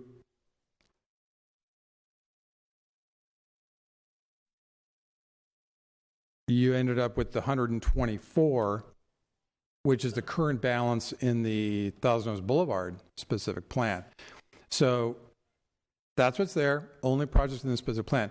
Should you opt to take the units requested tonight out of that, then it's 124 minus 72, and you end up with 52 units remaining in the Measure E pool for the Boulevard area. Conversely, if you go to the citywide pool, which has 361 units tonight, and take the units out of that, you end up with 289. So the thought was simply that given all of the emphasis on particularly the downtown core, Herbst to Conejo School Road, the focus of the master plan that's currently underway, staff thought that it was better to take these units out of the citywide bank because you still have almost 300 left there, rather than take them out of the Boulevard pool, leaving only 52 units at the end of the process. I think our city manager would like to chime in quickly. I just wanted to add a finer point on Mark's comment. As staff has moved forward, we always balance these decisions with reading what council's goals have been, and council's goal has been to focus on the downtown core as a primary objective, and so identifying these units out of the citywide bank gives us that ability to preserve those units for the downtown core. But even more broadly, the unit banks, now that we've migrated to a citywide pre-screen process, is largely a moot point, where the units are going. All these projects, whether they're in the downtown or they're citywide, will have to come for a pre-screen. Thank you. The question that I have is, or what I'm wondering is, that the council made a commitment with its vote to allocate 206 units not too long ago, and which gave me the impression that we're working with that number up and down the boulevard. So the request for the units to come outside of that pool, I feel, is perhaps not initially the intent that at least this council member had when I voted to allocate additional units, because what is being built on Thousand Oaks Boulevard specific plan should come from the pool that was allocated to it. And so I'm having really, I'm not quite in agreement with taking those units out of the citywide pool. Now, across from that property, we have another property about 6.5 acres for which there were proposals to build 140 units on 42 units, 142 units on 6.5 acres. This is 182 units on half the size, 3 acres. So the other project never came before the council because it was dead on arrival. That we in getting feedback, it was too dense. This project is certainly a whole lot denser than was proposed on the Nazarbekian project. Twice the size, a few more apartments. This is really quite dense. So what made you recommend or cause you to recommend that this should go forward compared to the other project, which had less density? Well, we have looked at a couple of concepts for the property known as the Nazarbekian property to the southeast, opposite Hodenkamp. Those projects have not come before you as part of a formal pre-screening. So what we are talking about are really conceptual in nature, the project proposals. What you're looking at tonight, the density is consistent with the standards in the specific plan. The specific plan mandates that your density can be no more than 30 units per acre, where the units are not part of a mixed-use configuration, and it's unlimited where they are. So the project tonight is actually, in terms of density, it's very comparable to the project that you saw recently, 2219. This property is 3 acres. That property was 2. That property was about 100 units, and this is 142. So it's actually very comparable in terms of density. And the concerns that we had with those initial concepts that we saw for the other property, the Nazarbekian property, had more to do with overall uses, heights, these issues that we were talking about a moment ago, connectivity, architectural design. And tonight, I think we're looking at a project that really hits on all of those points. So there's from a density standpoint, I don't see a problem with it. Okay, and then the building height, you mentioned 2219, and that, of course, requires a waiver from the council because we only allow, according to the specific plan, 3 stories, not 4. This is also 4 stories, and it blends nicely with the St. Clair building, which to date has been and is the highest building. And this is going to be, if it is built, just a few feet short of that. So the fact that underground garages will have to be built, and we are going, and you are proposing 4 stories, again, speaks to the density of the project, and it goes counter to what was discussed in the Thousand Oaks specific plan when it was approved in 2011, namely 50 feet height, 3 stories, and the 50 feet was to allow for architectural differences and elements, not necessarily, in fact, not at all for residential units. And so I'm having difficulty with that as well. Regarding the open space, the Thousand Oaks Boulevard specific plan says 3% of the footprint should be open space. This one is 27%. See there again, actually, it's and I think this is wonderful. 27% is great, but it shows the flaws of the Thousand Oaks Boulevard specific plan because when it was adopted, we couldn't quite figure or picture what 3% of footprint would look like. We're now 6 years after the fact realizing that 3% is way too little, that we require a lot more. And of course, in the Thousand Oaks Boulevard specific plan, the council approved at build-out traffic level of service at traffic lights a D, which we don't have anywhere in the city. And the city of Redondo Beach has issued a moratorium on mixed-use building because of traffic issues. I'd like to bring that to the attention of the audience and my colleagues as well. And so those are my concerns. I know that there is another council member who would like to ask questions. Mr. Fox. Thank you, Madam Mayor. Actually, I imagine we have some speaker cards, don't we? Okay, so I was just going to maybe add to your question regarding because I think it's a good one, on the bank versus the boulevard. I got lost in the arithmetic with Mr. Town, going back with the hundreds and the 200 and the 300, but I think for council, just to remind everybody, when we were talking about setting up the banks, my recollection is the allocation for the boulevard was in no way a minimum for the boulevard, or a maximum, I should say, a maximum for the boulevard. It was really a response to the boulevard owners to make sure that a certain number, minimum number, was included in the boulevard. That was the whole reason that we allocated units specifically to the boulevard, is the boulevard owners wanted to make sure that with this bank, this Measure Bank, whatever it is, there would be sufficient housing on the boulevard. I think that's my recollection, and I think the record will include that. That was the council's intent, to kind of throw some units at the boulevard and say, okay, you're going to get your units. I don't recall that it was ever a maximum number. I don't think that's why we set that up. And then from my standpoint, if we're going to have density, this is the place to have it. I'm not saying that we should use all the units, but if we're going to have density, this is the place, not just necessarily in the core, but along the boulevard. I don't consider this the core, this particular project the core. That's what we've dealt with a couple of weeks ago.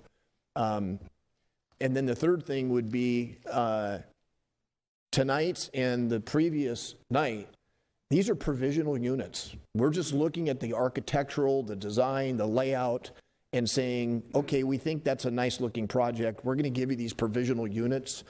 Now, you got to come back through staff, you got to come back through the Planning Commission, and you got to come back through the City Council. There is no way are these units guaranteed. My experience is, on virtually every project I've ever seen, both as a Planning Commissioner and a council, it's not a guarantee that the units requested are the units built, for a whole variety of reasons. So, for me, these are provisional units that are based on basically the architectural design and what you have laid out. I think the other questions are good ones, but they'll be determined through staff and the Planning Commission and the City Council. But back to the units and the bank, to me, I think the city manager kind of hit it on the head. The bank is essentially a bank for the city, but my recollection of the boulevard specifically was in response to the property owners to make sure that there was at least a minimum number of units on the boulevard, not a maximum. So maybe that hopefully will shed some light on it. I don't have a lot of questions. I'd like to hear from the speakers, and then we can go from there. But thank you, Madam Mayor. Thank you. If I may just piggyback on that before we go to Mr. Adam, when I voted for the 206 units, it was not open-ended. It wasn't open-ended. It said 206 units. If you need more, you can come back for more, but we have to approve it. So if more units need to be given, then it has to go through the council. And certainly that is something that can be done. But currently, taking 72 units out of a bank other than the specific plan, to me, is somewhat disingenuous, because the public believes that, and I believe that there is a certain number to work with. And if it doesn't mean anything, then why even vote to have 206 units for the boulevard? So then we just don't need to have those votes at all, and we can just allocate units according to first come, first serve. But go ahead, Mr. Town. You wanted to answer. Thank you, if I could. So the specific plan does not have a maximum number of units. It does not specify a maximum. What it says is that any units that are allocated to the area beyond what originally existed has to be initiated by the City Council. It has to go through a general plan amendment. That's why that's part of the mix tonight. So you can bring units in from the citywide bank. The citywide pool can be used anywhere in the city, including this specific plan. The 206 units that you allocated to the specific plan can only be used here. So it basically allocates units only for the boulevard. Any other units brought in at whatever point in time requires a general plan amendment, which requires your initiation. So that's part of it. And the way to look at the units tonight, I think, is that it's a not to exceed number. as Mayor Pro Tem Fox just mentioned, the project still has to go through the process. It's possible that it would be modified in terms of the number of units slightly. So this is a maximum number that you're considering tonight. And just quickly on a couple of other points that were made, the height issue, it is a waiver. It is a waiver for you to consider. The specific plan does allow for that. There's a specific paragraph in the plan which says waivers of any standards may be granted by the commission or council. So that is for your or at your discretion. And then all projects have to go through a full environmental review, including traffic, as it goes through the normal process. So by no means does your allocation of units tonight obviate that process. Thank you, Mr. Town. Mr. Adam. Thank you, Mayor. Well, yes, I mean, the units are limited without question, and that's why we did adopt this pre-application process, which is extremely stringent. I don't know many cities that do it this way, but because these units are limited, because this building is so important, we've adopted the stringent process to be able to use those units. And just to put it in more simpler terms, more fundamental terms, if you believe that the city of Thousand Oaks needs more housing to attract younger people, to attract a workforce, to fill some of the jobs that we think we're going to hope to create, and you also believe, as the Economic Development Study said, that we want to retain the character of our single-family home neighborhoods, then the place to put units is on the boulevard. I mean, we don't want to see mixed use or density in Dos Vientos or Lang Ranch. We want to see it on the boulevard. So it doesn't make sense to me to pull units from the boulevard and, you know, when we could take them from somewhere else, if that's where we want to build. I want to retain as many units as possible on this one small section of Thousand Oaks where we want to put some housing to attract future generations. So it seems to me that, you know, if we could pull the units from somewhere else and apply them to the boulevard, that makes total sense, because that's where we want to build, on the boulevard. Mr. Price. Thank you, Madam Mayor. I just wanted to put some context around your comments about the city of Redondo Beach. It is true that they placed a moratorium on mixed-use housing, but the city of Redondo Beach is a city of 60,000 or 67,000 people, and it's 6.2 miles square. We're 56 square miles, and a city that's about twice the size. But we also have a land mass that is much greater. So I think that that's important when you're taking a look at why cities do certain things. If there are no further questions, then I will call the speakers. And the first one is the applicant and property owner, Mr. Greg Lampert, followed by Nick Kidwai, Sean Moradian, and Suzanne Duckett. Good evening. Good evening. My name is Greg Lampert. Good evening, Madam Mayor, City Council. Can you speak into the microphone, please? Thank you. Good evening, Madam Mayor, City Council members, City managers, and staff. Thank you for allowing us to present at this allocation hearing. I'd also like to thank the Thousand Oaks Boulevard Association and the Ad Hoc Committee again for the City Council's assistance with us on the Thousand Oaks specific boulevard plan, enabling us to prepare an architectural recipe for success. I'm going to start by saying I'm a little bit nervous up here. I'm not a public speaker, and I'm going to do the best I can, but I can say I'm going to build a great project on the boulevard. I've always been a builder, and I began building in my own business about 35 years ago. I started my auto body shop in 1980 in the San Fernando Valley. I then relocated my family to the Conejo Valley in 1981, and I've been a taxpayer and resident ever since. With the city's help and a conditional use permit, I was able to relocate my business in 1991 to the Thousand Oaks Auto Mall. After growth and success of the Auto Mall, in 2003, I made a decision to purchase a property and build what is today 299 Auto Center. Again, thanks to the help of the city, I was granted a conditional use permit, and we've gainfully employed hundreds of employees over the years. At the time, the city and I both agreed the best use of the property was not automotive. 14 years ago, we talked about the future plans I'm excited to present tonight. My goal, once this project is approved, will be to relocate my business elsewhere in the city of Thousand Oaks and remain here until I eventually retire. Our project, again, will consist of 142 high-quality apartments and approximately 10 to 11,000 feet of commercial and retail space. The development has evolved over the past several months. After submitting our renderings, the TOPA committee and staff provided us with excellent feedback and advice. I've been working with Haider Alami for several years as well. He's helped us immensely in preparing a tasteful design mixed-use project that we believe will enhance the western district of downtown Thousand Oaks. It's taken me some time to put my team together. I've been very particular. I've been looking for a team that has the same pride and vision as I and have a track record of completing their projects. Today, I'd like to introduce you to Mark Marin from Acre Development and KTGY, our architectural firm. A very successful team that has thousands of residential units under their belts, and they understand they must maximize the site to achieve the goal of having a vibrant, pedestrian-friendly downtown. Our other team member, Keith McCloskey from KTGY, who also knows the city well and has designed many successful projects in Thousand Oaks and on the Boulevard, and will speak to you shortly.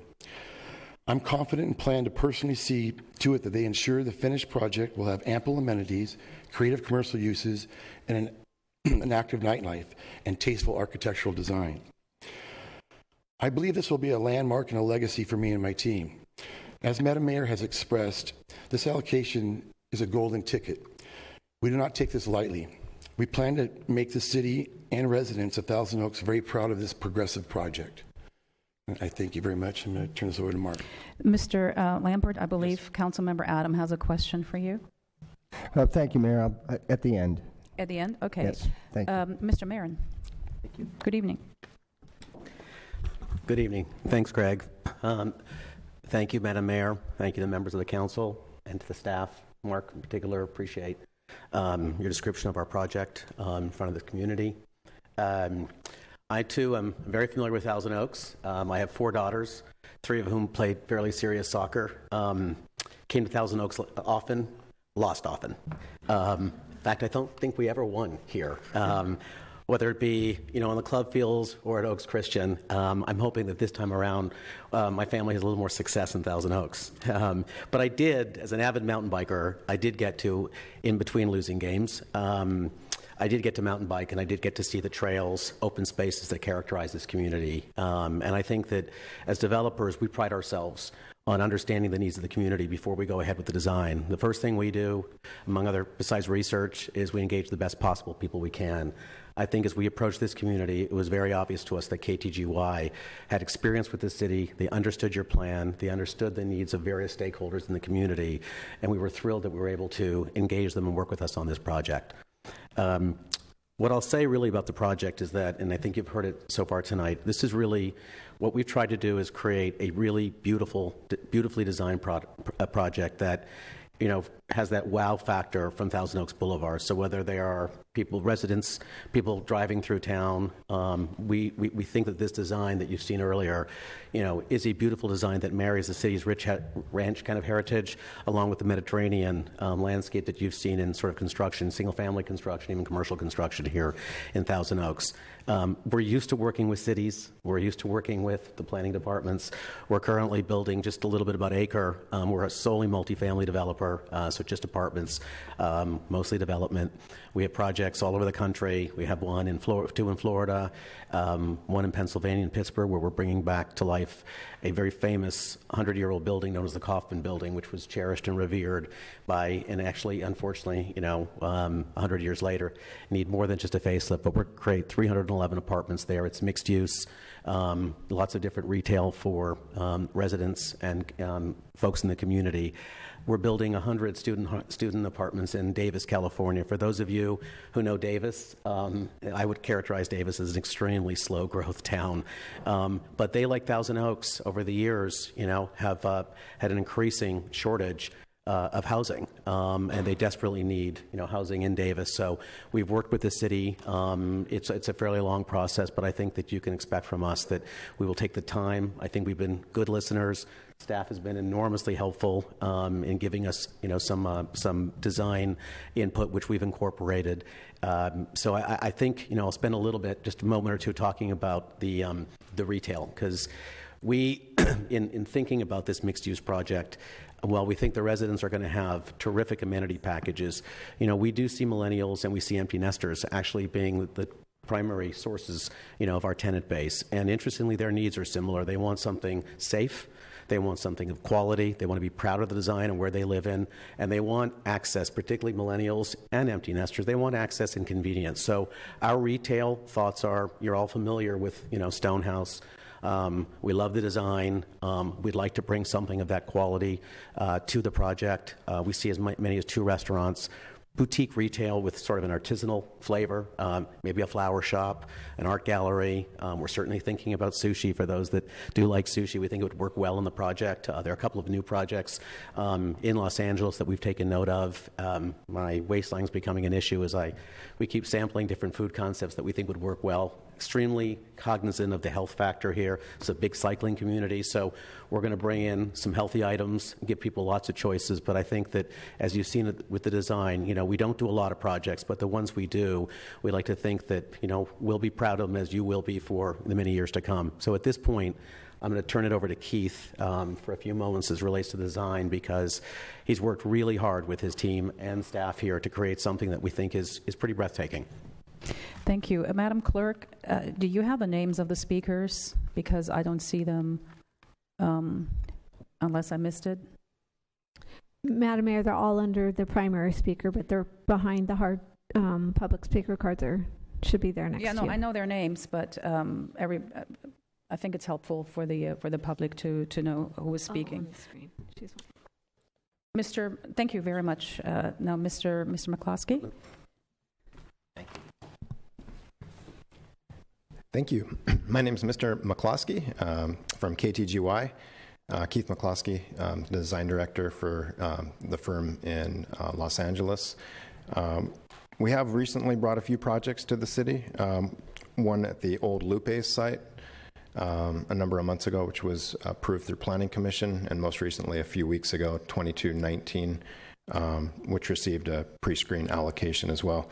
So we're excited to be doing more work with Greg at this site, and I think we were first engaged with Greg around February, so it's been about an 8-month process to kind of conceptualize a vision with Greg, with Mark and the Acre team. But it wasn't the first that we were involved with this site. I think we looked at it for Greg back in 2013, and there was a developer that came along. We looked at some concepts under what was the specific plan at that time. And I think there's some, honestly, good improvements to the vision of the specific plan that came out of last year's changes that are making the projects, I think, potentially more of a reality. So I think, we're excited to work here. I've got Mark's slides, if you don't mind sharing. Maybe we can pull up one of the slides just for reference, because I'm not going to rehash everything that Mark presented earlier, but I figured just in terms of the design vision and the concepts, where they originated and kind of how we see this playing out. As we all know, it's just an early concept to set the vision and really give council an idea of what is to come as we submit a final set for approval, hopefully within the next few months. If you wouldn't mind going to that overall site plan. We have a composite plan that this one, which shows the overall project. So what I thought we could do is kind of talk about, what we believe to be kind of the overarching vision of the specific plan in terms of what it's trying to create. I think we've all already talked this evening about bringing density to the boulevard, keeping it away from the single-family, more rural neighborhoods within the city, and kind of bring it where it belongs, back here to the boulevard. And so we really envisioned this project as kind of a gateway to the west, or an entry portal from the west down into downtown. And so that was, I think, one of the challenges, with the project as we started out, knowing that it's not right at the central core of downtown. We knew it had to be something special. And so one of the things that we looked at right away was, how can we deliver more than what a project that's, say, right at the core might have to do in order to both attract residents and attract retailers. And so one of the things that we thought immediately was going to be important was connectivity to the boulevard. And we looked at the idea of a very large central plaza, which would engage with that retail. As you can see on the right side of the page along the boulevard, we do have the 20-foot sidewalk as well as the plaza. Terracing up to the part further into the project is a combination of live-work residential units above and retail spaces that all engage kind of that common area. So we see this as a very social, engaged, active space. I know we've also talked about affordable housing tonight, and we are seeking to provide the largest very low income density bonus for the project, which is 11%. So the state ranges from 5 to 11% in terms of what you can provide for very low. So right off the bat, we wanted to try and hit the maximum percentage of affordability on this project as well. So we see kind of an engaging opportunity for those really rich social spaces, like Mark had mentioned, in terms of the artisanal restaurants, flower shop, other kind of artistic or creative businesses. And so we've got nearly 12,000 square feet, which, we worked with staff to try and get creative on how we could basically pull all these elements into the project and create what we feel is a very cohesive mixed-use development.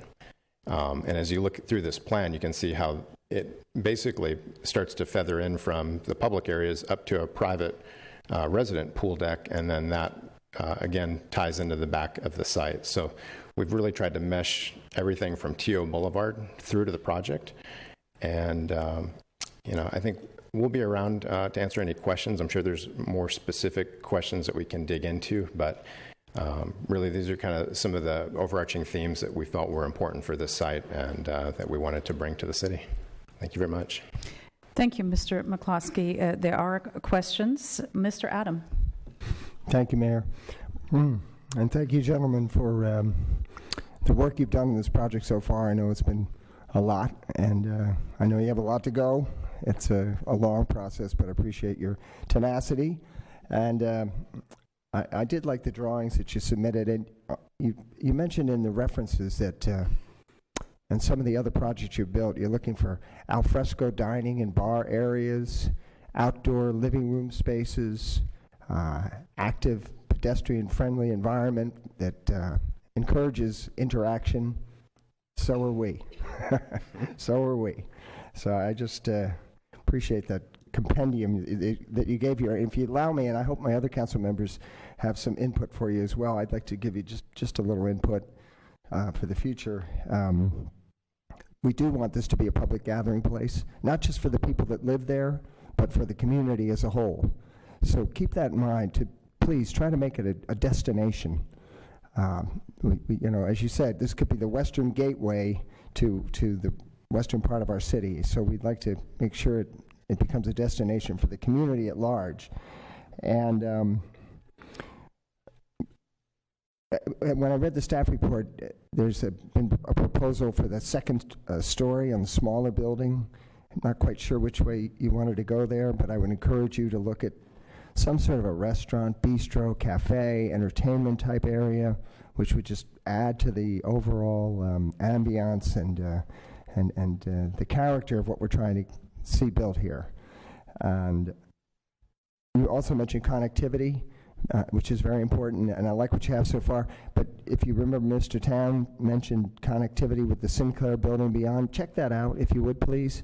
It'd be great to see people walking around and be able to get over to Moore Park with easy access. So I'd like you to look at that a little closer too, if you would, please.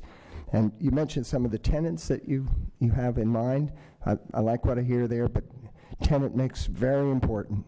Very, very important to what we're trying to do here. Obviously, we're not necessarily looking for nail salons and dry cleaners. We're looking for something that will attract people and give them a little bit of a nightlife, which we don't have much of here in Thousand Oaks, within reason now, of course.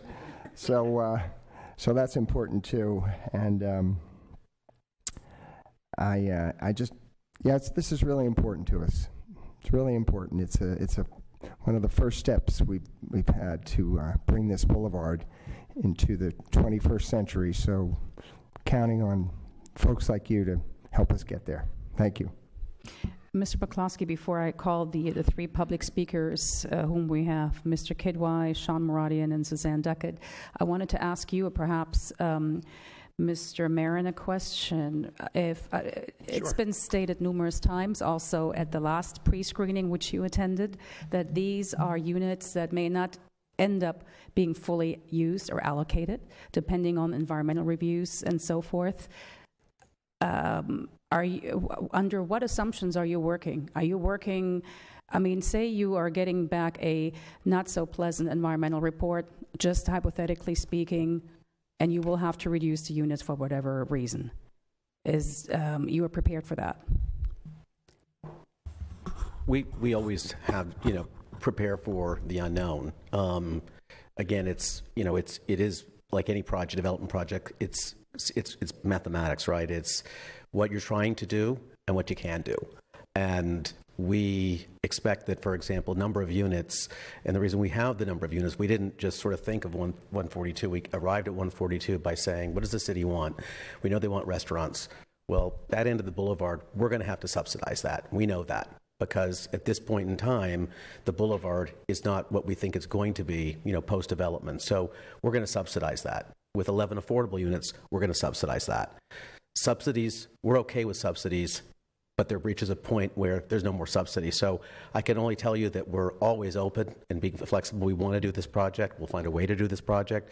But again, there are other elements that we'll just have to factor in before we make that decision. Okay, and as you heard at the previous meeting a week ago, that for me to really warrant a fourth story, which is requiring a waiver, there would have to be more public benefit in terms of the housing, in terms of low-income units.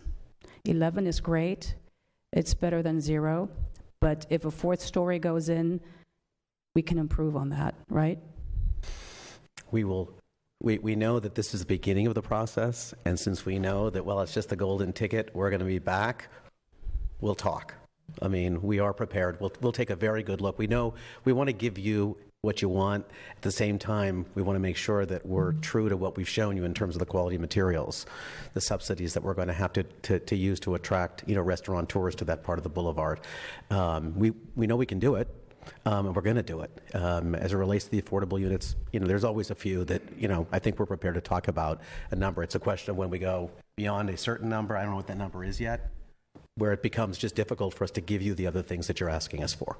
But yes, are we open to it? Yes. And we talked about gray water when we met. I'll let Keith comment on the sustainable aspect, because there will definitely be sustainable features. Want to talk about gray water, for example? I mean, you don't have to answer the question, because I'd like to call the three speakers that you can perhaps comment on that afterwards. Nick Kidwai, Sean Moradian, Suzanne Duckett.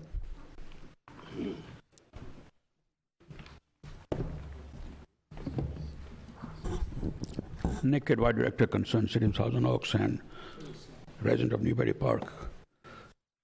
It's nice to be able to talk to a project where you support it and you don't have to worry about it being a drag on the city. But it will be challenging for them, and I'm glad that they are willing to take the chance. Right now, the B of A building next door kind of looks out of date to this modern building. There is a problem in the city in that especially the old-timers just do not buy the concept of mixed use. And I know Sunday I will be talking to people in the fair, and I will be chastised for supporting and something that will make Thousand Oaks into another San Fernando Valley. But I try to wake up the people, because you have to look at the reality of 2017, look at the value of the land, the scarcity of dirt, and what is doable. And so many of my family, kids, and their friends, they have all moved out because they can't find jobs, or find housing that is thing. So we have to come up with some compromise, and they are taking a bold step in making a project which is, I mean, we've had two others which I did not like, but this one, it looks beautiful. I mean, it is dense, no doubt about it, but if there's any other magician with a magic marker, come forward and do it.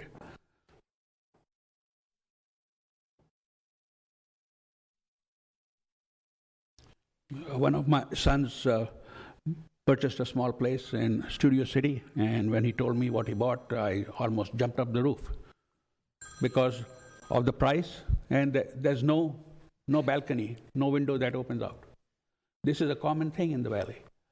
My son, other son, when he went to college in San Diego, he rented a two-bedroom apartment. You get 2 parking spots with the 2 bedrooms and 0 for guests.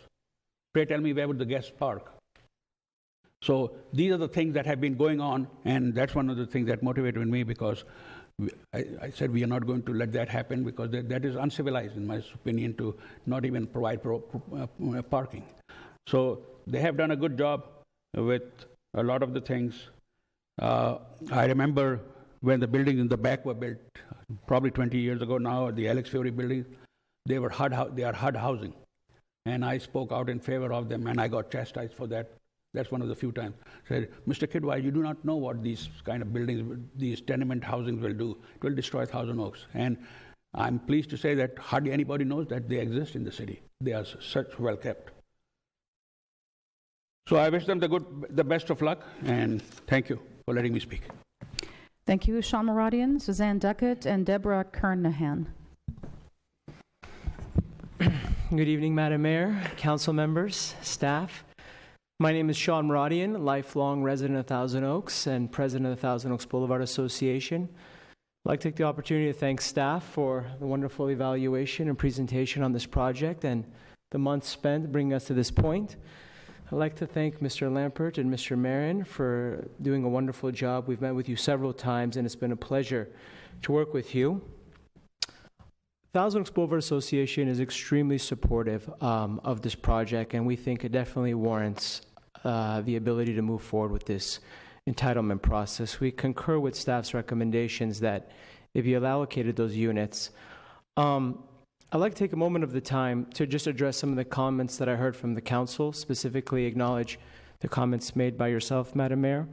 Those comments are things that we see we can work out if given the opportunity to move this project forward. We acknowledge that there are valid concerns, but I think at this stage that a project of this size and of this significance and the significant stimulus that it will cause the west side of the boulevard, we should allow them to at least move forward with processing. I commit to you on behalf of the Thousand Oaks Boulevard Association, our property owners and our members, that we will address your concerns. Moving to Councilmember Fox's question, he raised the issue about how did we come up with the 206 units. Originally, the association's request was for more than that amount, and that was tailored back so we can take this incrementally at a very managed approach. We believe that, and at that time, when we came for a specific plan amendment, one of the conditions and one of the major sticking points of the council was, if we take this step, you better produce results. If we allocate these units, we better get activity, we better get applicants, we better get good projects. So we're proud to be able to deliver on that. And one of the reasons that we weren't in the past was because there was no mechanism in which applicants could spend this amount of money, spend this amount of time with the uncertainty to get to this point, or I should say 2 years down the road, and then there will be no units available for them. So this was really important. We think this is the right project, right place, right time. Thank you. Suzanne Duckett, and followed by Deborah Kernahan.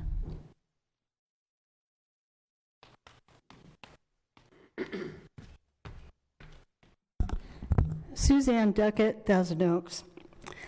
But is this project really safe? I don't think so. Not until I know what the threshold is for building a 4-story building. I was glued to the TV and noticing that in the 7 and 8 point earthquake down in Mexico, the 4 stories and above buildings toppled. The 2 and the 3 story buildings were still up. I need to know what the threshold is for safety. I don't think it's at 4. I mean, I saw them digging out of cement rebar people from underneath. This is inexcusable if this goes through tonight. It's also precedent setting for Thousand Oaks. It will open the door for high rises. We do not want, and we did not come here to live with high rises, 4 stories and above. And I'm still looking, you don't need to give them any more allocations from other areas. I'm still looking to see where that senior facility is out at Dos Vientos. Has that ever been built? There was supposed to be a senior living center out there at Dos Vientos, promised to us when Dos Vientos was approved. It has never been built, as far as I know. That's ridiculous. I mean, can we depend on you? I don't think so, unless you vote no on this tonight. Thank you. Oh, we also need Drew Griffin to come here and do a story on earthquake safety. I will be looking forward to us getting in contact with him again to come back to his old neighborhood and do a story and follow up on earthquake safety here in this city of Thousand Oaks. Thank you. Thank you. Ms. Deborah Kernahan. Good evening. First, I want to thank the city. I'm a licensed real estate agent, and I've been licensed since 1986. I work with many cities, and I get more compliments about how wonderful the Thousand Oaks City is to work with. I know you probably don't always hear the good side of things. I work with a lot of folks, from young to the elderly, and I want to say that in some of the comments that Al made earlier, you know, the city needs some life. And we have young people that don't have places to live. And if you go to other areas, you'll see there's vibrant living, there's restaurants, there's walking, there's all kinds of things that the city of Thousand Oaks doesn't have. I happen to live here, I own a home here, and I've been here since, well, I'm not gonna say how long I've been here. And I know we need some things like Westlake has, things like Calabasas has, areas that are near us that we don't have. I personally have helped elderly people that want single-story units, and they want to get out of big homes, and they simply say, we don't have a place to go. And young people, I have an operations gal who works for me who's a millennial, and we've been trying to look for a studio apartment for her for quite some time. And if you think about the affordability factor, you know, I understand we want affordability. Having studio apartments and having one-bedroom apartments, that in itself is affordable, that we don't often think about. So I'm in favor of the project. I admire the team that's put this together. I think they're very brave. It's quite an undertaking. And I'm sure feasibility is a big factor in making this work, along with making what the city would like to see work. So thank you for your time. I'm in favor of it, and kudos to all of you for doing what you do. Thank you. Thank you. We have no more public speakers. Mr. Town, you want to address some of the comments, please? Thank you, Madam Mayor. Just a couple of responses. In terms of earthquake safety, California has some of the most stringent building standards anywhere in the world. And so the height of the building as proposed is not an issue in that context. It will be designed fully in conformance with state standards for earthquake safety. As far as the building height issue, again, the number of stories, this project, the only reason that staff supports the 4-story element is because, as I mentioned a while ago, it's recessed a significant distance, 25 to 125 feet away from the boulevard. It will not be readily noticeable from the boulevard, unlike the adjacent building where it's parallel to and right at the back of the sidewalk, essentially. And also that, again, when you consider waivers, the flip side is what is the project giving to the community in terms of benefits? And in this case, I think that the public exterior space, the ample commercial space, the quality architecture and design overall warrant consideration of that fourth floor element. But it's not going to open the door to high rises in Thousand Oaks by any stretch. Anyway, those were the two comments I wanted to add. And again, staff is available for questions as well. Mr. Fox, I do have a few questions. Not sure if you are asking questions or making a motion. Before you make a motion, I'd like to ask questions. Okay. All right. Mr. Town, obviously I already detailed my concerns, but if the council took a vote to allocate a certain number of units to the boulevard, and with another vote after that, we decided that the units, what is it? That pre-screenings for Measure E units is now citywide, not only for the boulevard, right? Correct. So right now we have a pre-screening process for projects in the boulevard that want access to Measure E capacity. That's part of what we're doing tonight. Projects that are outside the boulevard, such as the Pinecrest case, historically have only gone through a general plan amendment initiation process, which is frankly pretty superficial in the analysis. In other words, you never have seen the detailed plans, even the concept like this, as part of those decisions. But per your direction a couple months ago, staff is currently in the process of developing a unified citywide pre-screening process for Measure units, no matter where they occur, whether in the specific plan or anywhere outside of it. So that will be a more rigorous and a unified process going forward. And I would agree with that. What I struggle with is that the vote taken to allocate a certain number of units to the boulevard really now is moot, because now we can use units from the Measure E bank and put them anywhere on the boulevard where mixed use is proposed for residential units, right? I don't see the action by the council to allocate the 206 units as being a problem in the context of tonight's action. That is that those units were allocated for only projects in the boulevard.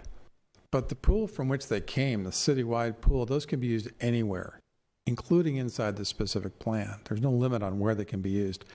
But your action last summer to allocate those 206 units, from my perspective, really sort of locked those in for only projects in the boulevard, which I think was a sign of your support for quality projects going forward in that area. So I wouldn't disagree with that, but the impression given to the public was that that is the number of units on the boulevard, and now we are seeing more units on the boulevard from the generic or general bank. So that is, it's the impression, it's the intent, it was what was conveyed to the residents about the density, residential density on the boulevard. And I would just mention that the specific plan, as it was originally adopted in 2011, had a provision to bring units into the specific plan from outside, but only if the city council allowed such action to occur through a general plan amendment. So that option was always there since the specific plan was adopted, but it was always completely under your control in terms of whether those units were allocated to the specific plan or not. So if the Nazareth project would propose similar density, say Keith McCloskey designs that one next, there would be, I mean, you do very nice work. I'm not criticizing the design concept at all. But if it were more than 200 units, it would require another general plan amendment. It very well could, depending on the number of units that are proposed. Yes. Okay. Mr. Fox, I have Al Adam and Joel Price also commenting. I know, Mr. Fox, you probably wanted to make a motion. So if you want to wait until the other two have weighed in, or does it matter? What do you prefer? Mr. Fox, go ahead. Okay. Thank you, Madam Mayor. I'm going to move the staff recommendations, item 1 and 2, and that's to allocate 72 units to the project of the Citywide Measure Bank. And then if the units are allocated also, which we're going to do that tonight, assuming it's affirmative vote, initiate a general plan amendment to allocate the residential units on the Teal Boulevard specific plan contained in the staff report. Let me begin by saying that the process that the council set up, I think, is serving us well. I think these are all very good points. And it's working really precisely as it was supposed to. Notwithstanding, there may be different perspectives from individual council members. The broader issue is the public had a chance, the council has a chance, to view these proposed projects at a very early stage. And you see the renderings, you see the artwork, you get a general idea of what's being proposed. Total transparency, and that's what we talked about. On the council's end, we are not in the blind on getting some project that goes through concurrent processing, comes to the Planning Commission, comes to the council, and it completely misses the mark. So I think the process that we've laid out is serving the council well.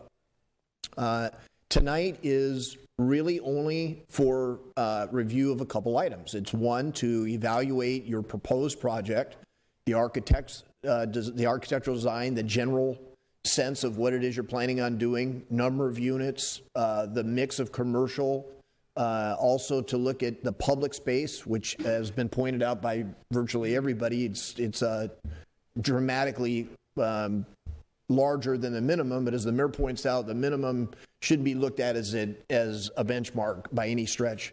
But this project, I think you would be hard pressed to find somebody that doesn't like the initial layout.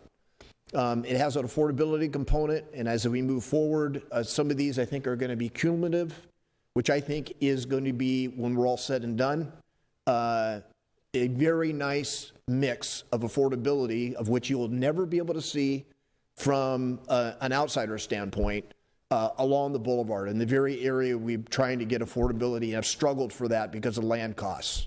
So the affordable point here in the cumulative, and again, I point out that from my perspective, I see 4 potential areas for these type uses. The mayor alluded to one. We've had a couple here. But I see the affordability component as a key component. I echo the mayor's comments as well, is you're asking for some fairly high density, as much of affordable component we can put in. I think that serves the community well, particularly with how we're doing it. From my perspective, I think you clearly met the threshold for provision allocation of the units tonight. And that really is what we're here for tonight. We get a general view. The public gets a general view. I would note we had 21 statement cards. All are in favor of moving forward with this. But as I said at the outset, this gives you some certainty that the units are there if you meet the city's standards and the city's approval, which would require full staff review, full environmental review, and then approval by the Planning Commission and ultimately the City Council. But I think we're certainly going in the right direction. This project, I think maybe more than some of the others, clearly meets the economic strategic plan goals that we've laid out. Again, without commenting specifically on these projects, I think in a more general sense, we're making and hitting the mark of what we're trying to do, and that's provide a central downtown with mixed use, some viable, entertainment, restaurants, bistros, that type of thing, a downtown place, public spaces, and thus far, I think, proof will be in the pudding once these things are actually come back to the council and the Planning Commission. But I think you've certainly met the threshold and did a good job at it tonight. So I'm certainly going to move for approval and ask for a yes vote on that. Thank you, Mr. Fox. Al Adam, Jill Price. Thank you, Mayor. I will support the motion, and I do believe the western end of the boulevard has probably been a little bit neglected. It does need revitalization. To put it delicately, I'd say that part of the boulevard is relatively inert at this point. It's office buildings, and it's just not people-friendly. So now we're going to be able to add some residents to that end of the area. And I will remind the council and the public as well about a need for housing in Thousand Oaks, and I mentioned this at the last meeting. We're seeing a build-out at our Rancho Conejo industrial site. We have 25 buildings going in there. One is already occupied by Atara, which is a biotech firm. 25 buildings, 1.3 million square feet of commercial property. It's estimated that will create as many as 1,500 jobs, good jobs, high-paying jobs in the high-tech field, in the biotech field, probably young people, and we need somewhere for these people to live. We don't want them to have to clog our freeways and commute to Thousand Oaks. I'd like them to live right here in town, work and live here in town. So that's the kind of thing that we're looking to solve with these kind of developments. And just so we could get things clear, and Mr. Town mentioned this, we're not going to have high rises in Thousand Oaks. There's a 50-foot height limit. It's rock solid. So it's not just not going to happen. This is a 56 square mile city with 15,000 acres of open space, 48 parks, trails galore, and the lowest population per square mile of any city in Ventura County. And we're going to maintain that, and we're going to maintain our single-family home character in our neighborhoods. But we got to look at the boulevard to solve some of our other problems for housing and attracting younger people. That's where we need to do it. And just one other thought. 80% of what you're proposing here is, in fact, entry-level housing, one bedroom and efficiency apartments. And that's what we're looking for, and that's actually what the state of California is looking for. Right now, Thousand Oaks is able to apply the highest standards for building. We have this very stringent process that we've talked about all night here. And Thousand Oaks is very proactive, and I think we're staying ahead of the curve as far as housing goes, because the state of California has declared that we're in a housing crisis. Governor Brown just signed 15 measures that would ease housing, and I like to think that we're staying ahead of that, because I want to be able to build the housing that we want with our standards and not some minimal standard that the state of California might impose on us. So by moving ahead like this, I hopefully we can stay ahead of that curve and apply our standards on a local level and not be forced by the state into something we don't want to do. So that's one of these reasons that we're here at these hearings tonight. But I will definitely support the motion and move to give you the units and then onward through the process. Mr. Price. Yes, thank you, Madam Mayor, and thank you, Al, for bringing up the state's efforts to get involved in kind of regulating what we build here in cities and kind of taking away our ability to make decisions for ourselves, and that's a slippery slope, and I don't want to go there either. I just want to say that I was never under the impression that the 206 additional units that we added to the Boulevard specific plan area last year were ever represented the total number of units that would be part of the 3-mile-long Boulevard specific plan build-out. That plan included, as we've heard, 71 units on both ends, the bookends, and 72 units in the middle. Those 72 units in the middle section here went pretty quickly. And we wouldn't have had the proposal at 2219 had it not been for us taking the action of adding additional units into the specific plan area. And I have a hard time, and perhaps we have a different recollection of it or just understood it differently, but I don't, again, remember ever hearing anyone say that that would have been 420 units total that we allocated to the Boulevard. But I don't ever recall anybody saying that that was it. There wouldn't be any more. I often wondered, well, how many units can the Boulevard absorb? And I didn't know what that number was, and I think that was part of the reason that we formed an ad hoc committee to take a look at that originally. Anyway, having said all of that, I certainly think that, as my colleagues who've spoken believe, you've certainly met the threshold. You've done everything that you could do or have had to do up to this point in order to receive the allocation, and I'd be voting in favor of the motion as well. Thank you, Mr. Price. To answer your question about the units the Boulevard could absorb technically, if you interpret it technically, it could absorb 2,000 units the way it is zoned, but we always said that that was never going to happen. So, and it remains to be seen. Okay, we have a motion by Mr. Fox, Mayor Pro Tem Fox, to approve this. I'm completely struggling with this because of the 72 units outside from the specific plan bank. To me, it seems, as I already mentioned, it doesn't come across as genuine if I voted for something that was a certain number and here I am adding more numbers to it. But I do understand your explanation and interpretation. As I did with the last pre-screening, the public benefit to me is the most important. The units will be allocated.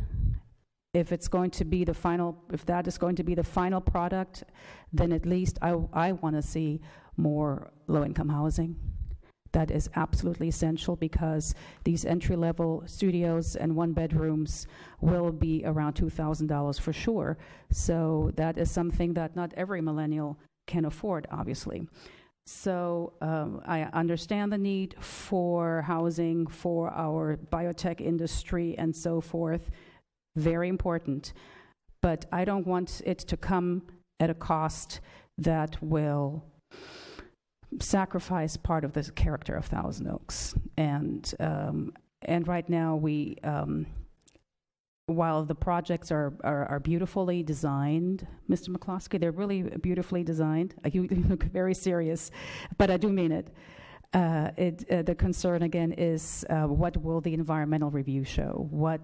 How will it affect traffic on Thousand Oaks Boulevard, which is very, very difficult during rush hour, and we receive complaints about that. So with these concerns that I have, I will very, very begrudgingly approve to allocate these units with the hope that the traffic impacts will be mitigated, and if it shows that you need to reduce the number of units, then you have to reduce the number of units, and with a hope that you will add to the low-income housing stock. That is really what I'm looking forward to. I'm not in love with looking at a fourth story, but if you want a fourth story, there has to be a public benefit, a greater public benefit. Connectivity, in my opinion, is already quite well thought out. You cannot connect paths over private property in the back. Obviously, you would need to get easements or approval, otherwise you'd be trespassing. But I think the connectivity is already well thought out, and you heard that this needs to be a destination point, and being so close to Moore Park Road, it very well may be. I am going against my grain, perhaps against my better judgment by voting for this, but I do hope that it will provide the needed low-income housing. Thank you. Mr. Fox. Please vote.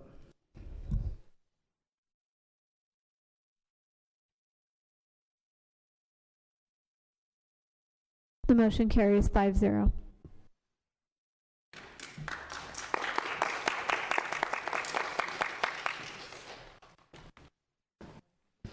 And with that, we go to, I believe, City Manager follow-ups. Thank you, Madam Mayor. Our next City Council meeting will be 2 weeks from tonight on the 24th of October. We currently have a single department report, which will be the results of the Measure E residential capacity analysis that the City Council commissioned back at its goal-setting session in May. Just one other item I wanted to mention. This Friday, 4:30 p.m. at the Wildflower Playfields, where there's going to be a ceremony. The city, CRPD, and the Thousand Oaks Library Foundation will be honoring former Mayor Francis Prince with a naming dedication ceremony. 4:30 p.m., 635 West Avenida de los Arbres at the Wildflower Playfields. For anyone that's interested, we encourage you to join. Okay, so Measure E, next time we meet. All right. We now have an announcement by our city attorney, Ms. Noonan. Thank you, Madam Mayor. We have one closed session tonight. It's conference with legal counsel on existing litigation. The claim of Scott Murphy, city claim number 1325-2016, pursuant to Government Code Section 54956.9a. It is unlikely I'll have anything to report. Thank you. And with that, the meeting is adjourned until October 24th. Thank you. Have a good evening.